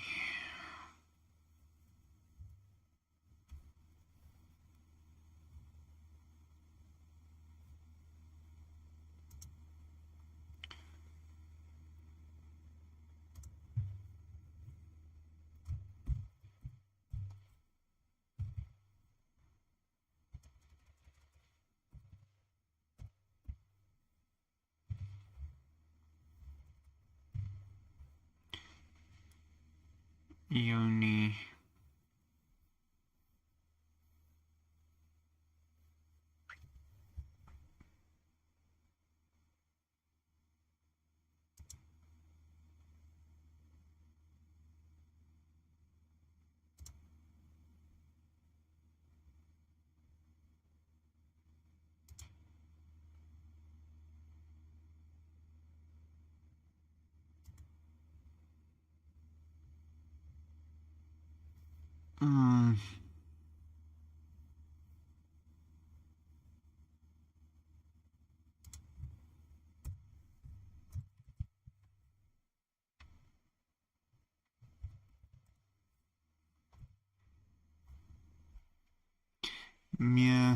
Mielone.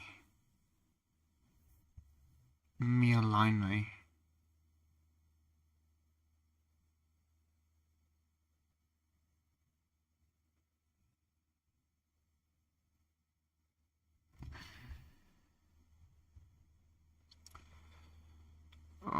Let's see.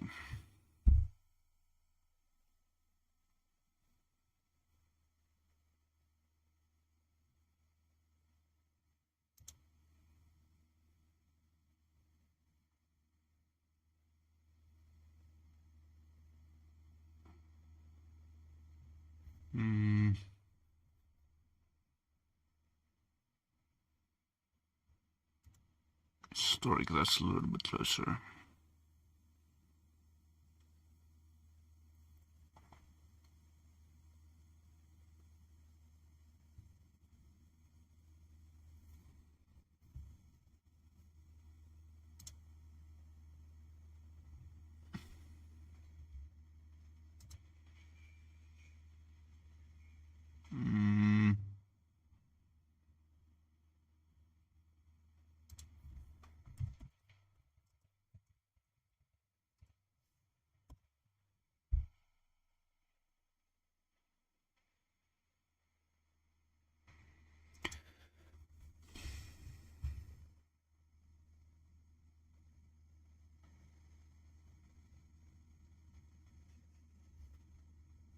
Bergthora.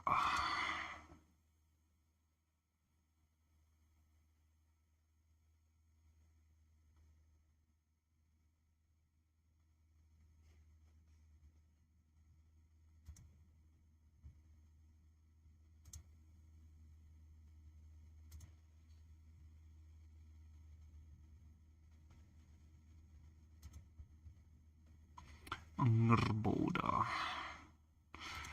Not a good idea. Well, not necessarily a bad idea either, but still a fairly common name.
That might help.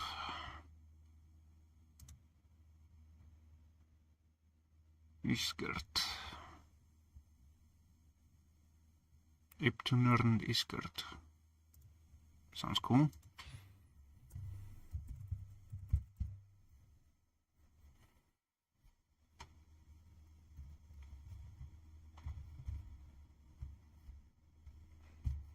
Herdis.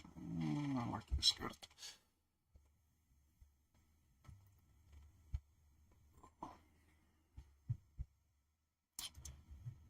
Let's go with that.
Okay. No, didn't read that out loud. So, Isgard is the goddess of earth and nature. She takes various forms depending on what she set out to accomplish. Her primary worshippers are druids and rangers. And that's fair.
Don't I have a one for nature?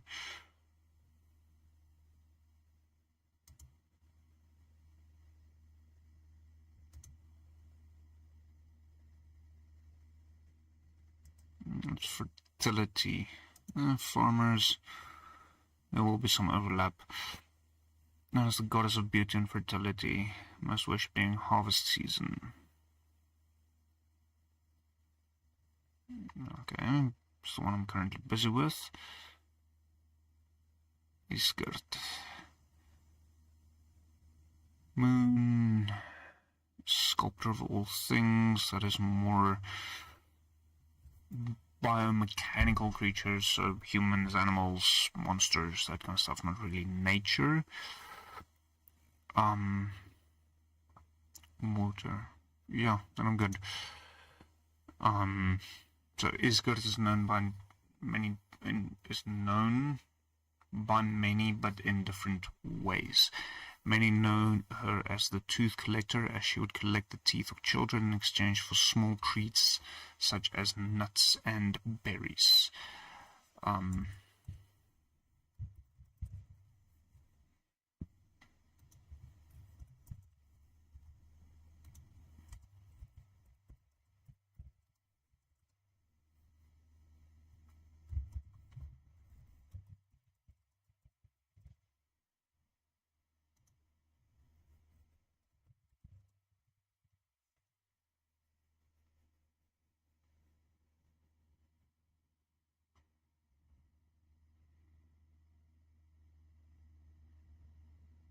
Yeah, that works.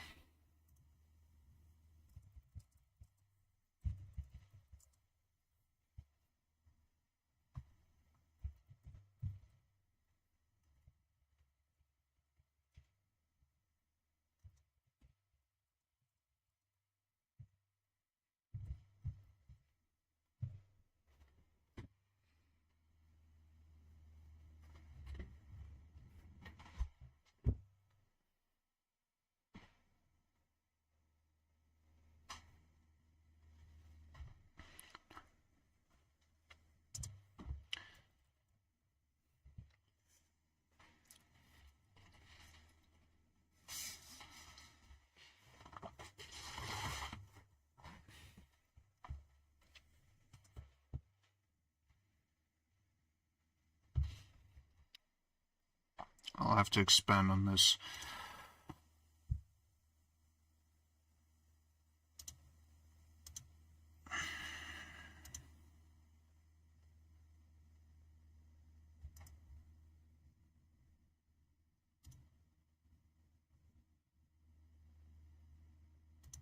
Kubris, that's the one.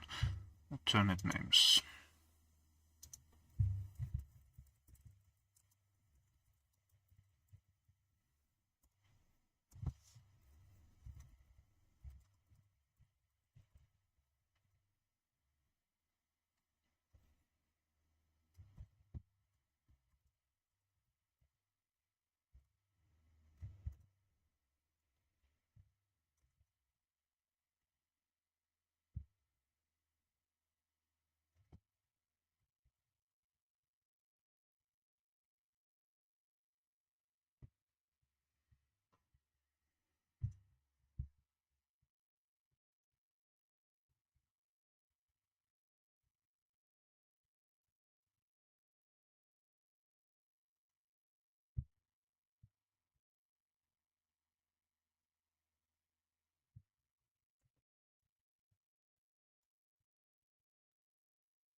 So, on Gilmirth, the elemental plane of Earth,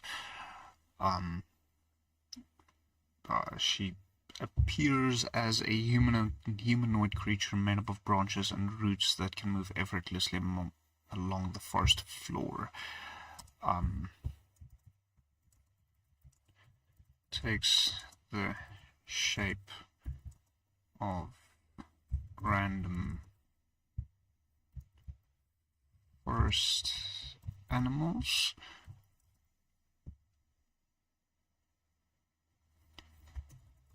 And is almost always accompanied by her pet unicorn.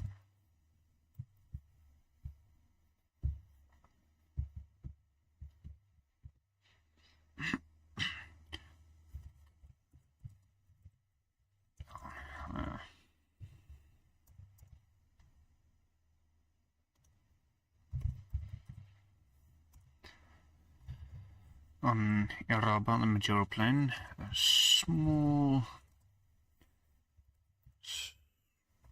scrawny creature, similar to a pixie, in order to slip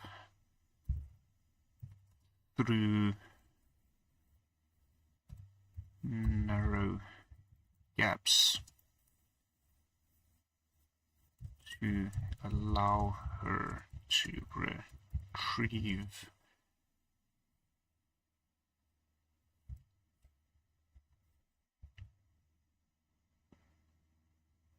children's fallen teeth, loose teeth.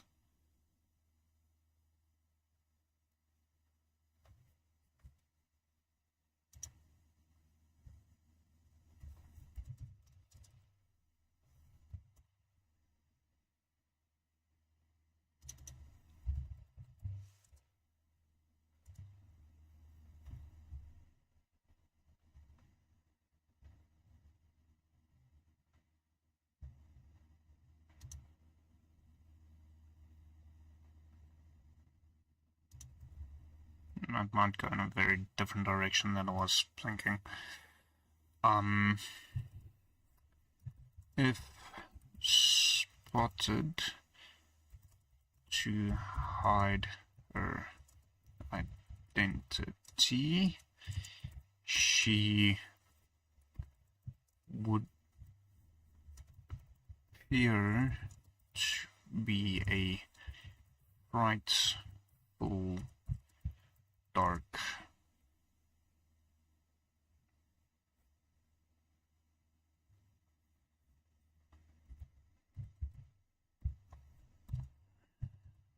I'm going to change this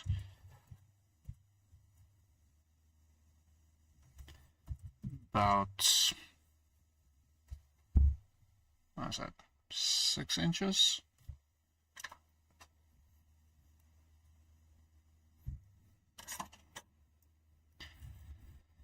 Six to 7 inches tall.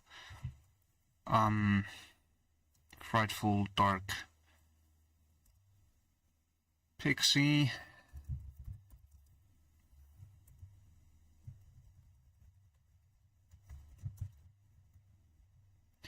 This can vary from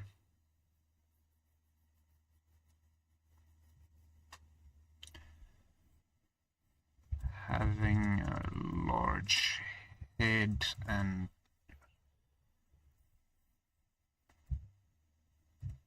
filled with teeth and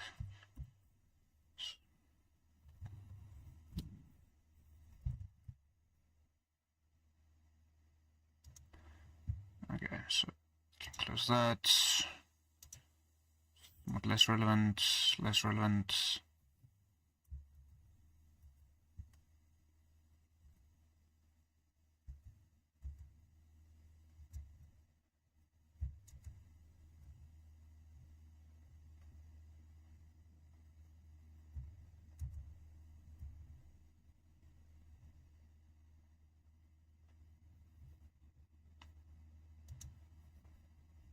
and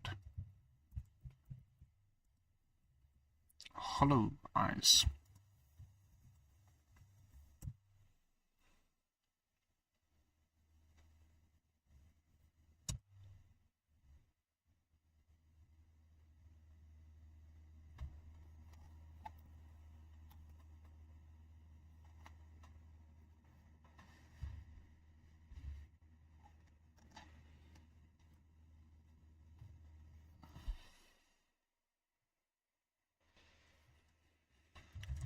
This is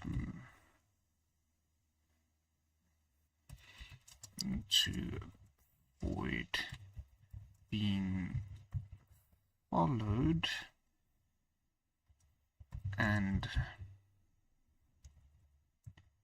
having her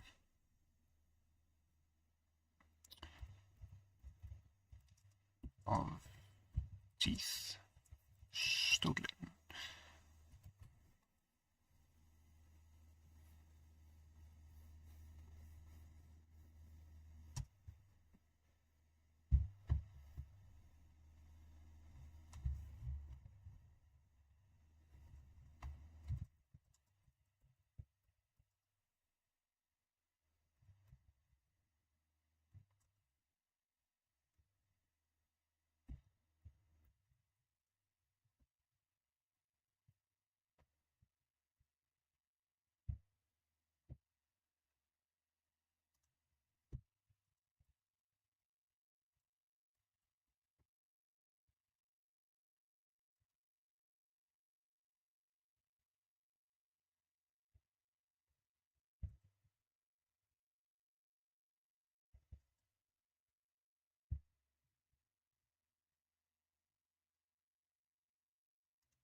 I'm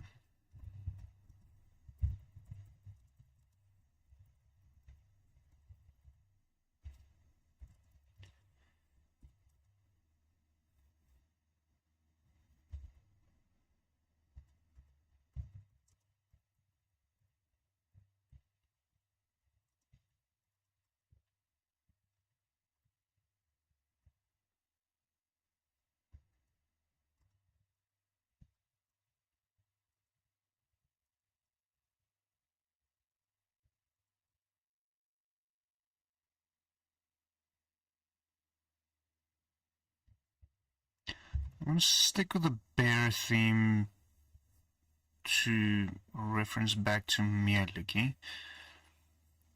So when roaming the forest, she is often indistinguishable from a dryad, and other times takes the form of a bear.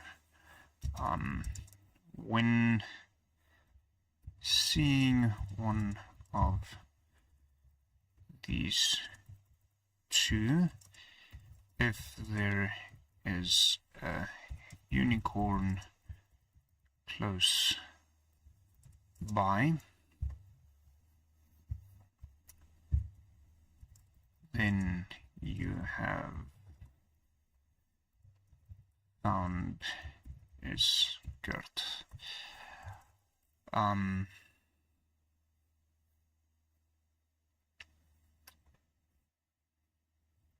If his skirt feels that the forests are under threat, I would rather say.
If Isgard feels that the forests are under threat, then she would appear as a much darker, menacing creature. She would take on her appearance from Gilmirth and use a skull from a fallen creature.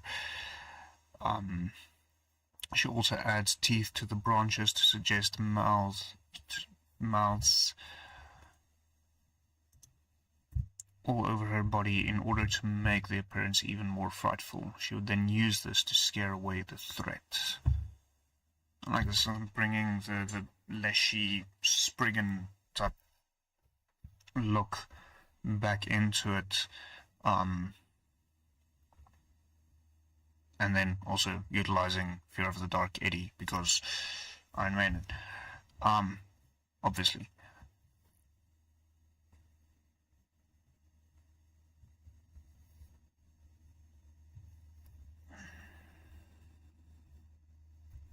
I think this is a good starting off point.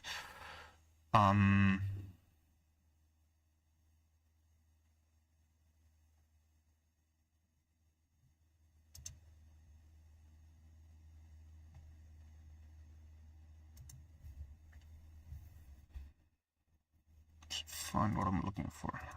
Wrong one. Again. I just realized something. I never added Ibtunr to the gods.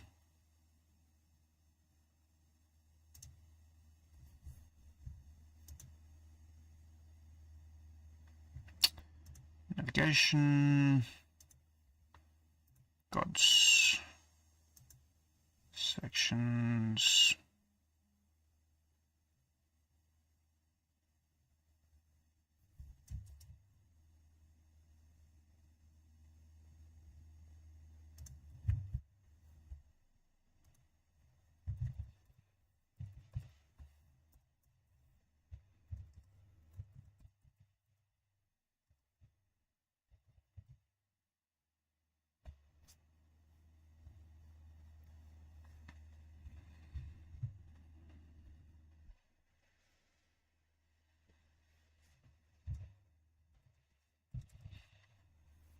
Unicorn bust sounds better than a unicorn head.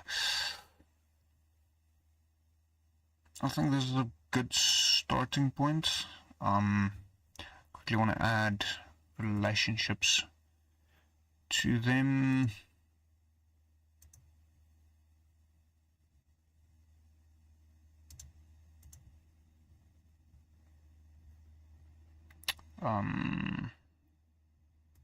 Ibtunr, wife, husband,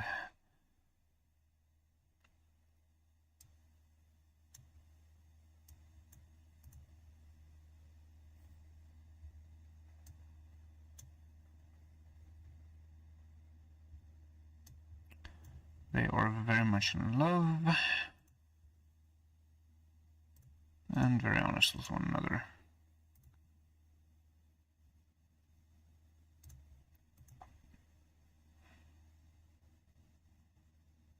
It is vital because she does rely on the wind in order to spread the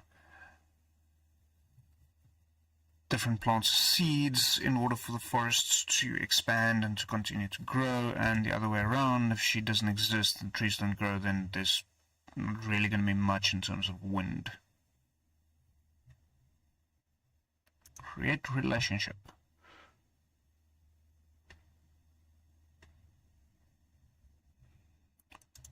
So, there, gods will sort out the order and so on for them at some point.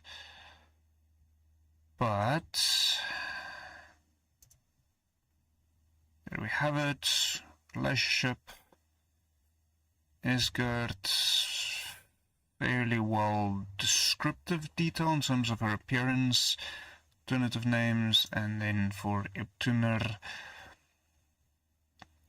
same story, not quite as much description, but there's quite a bit. I think this is a very good baseline starting point.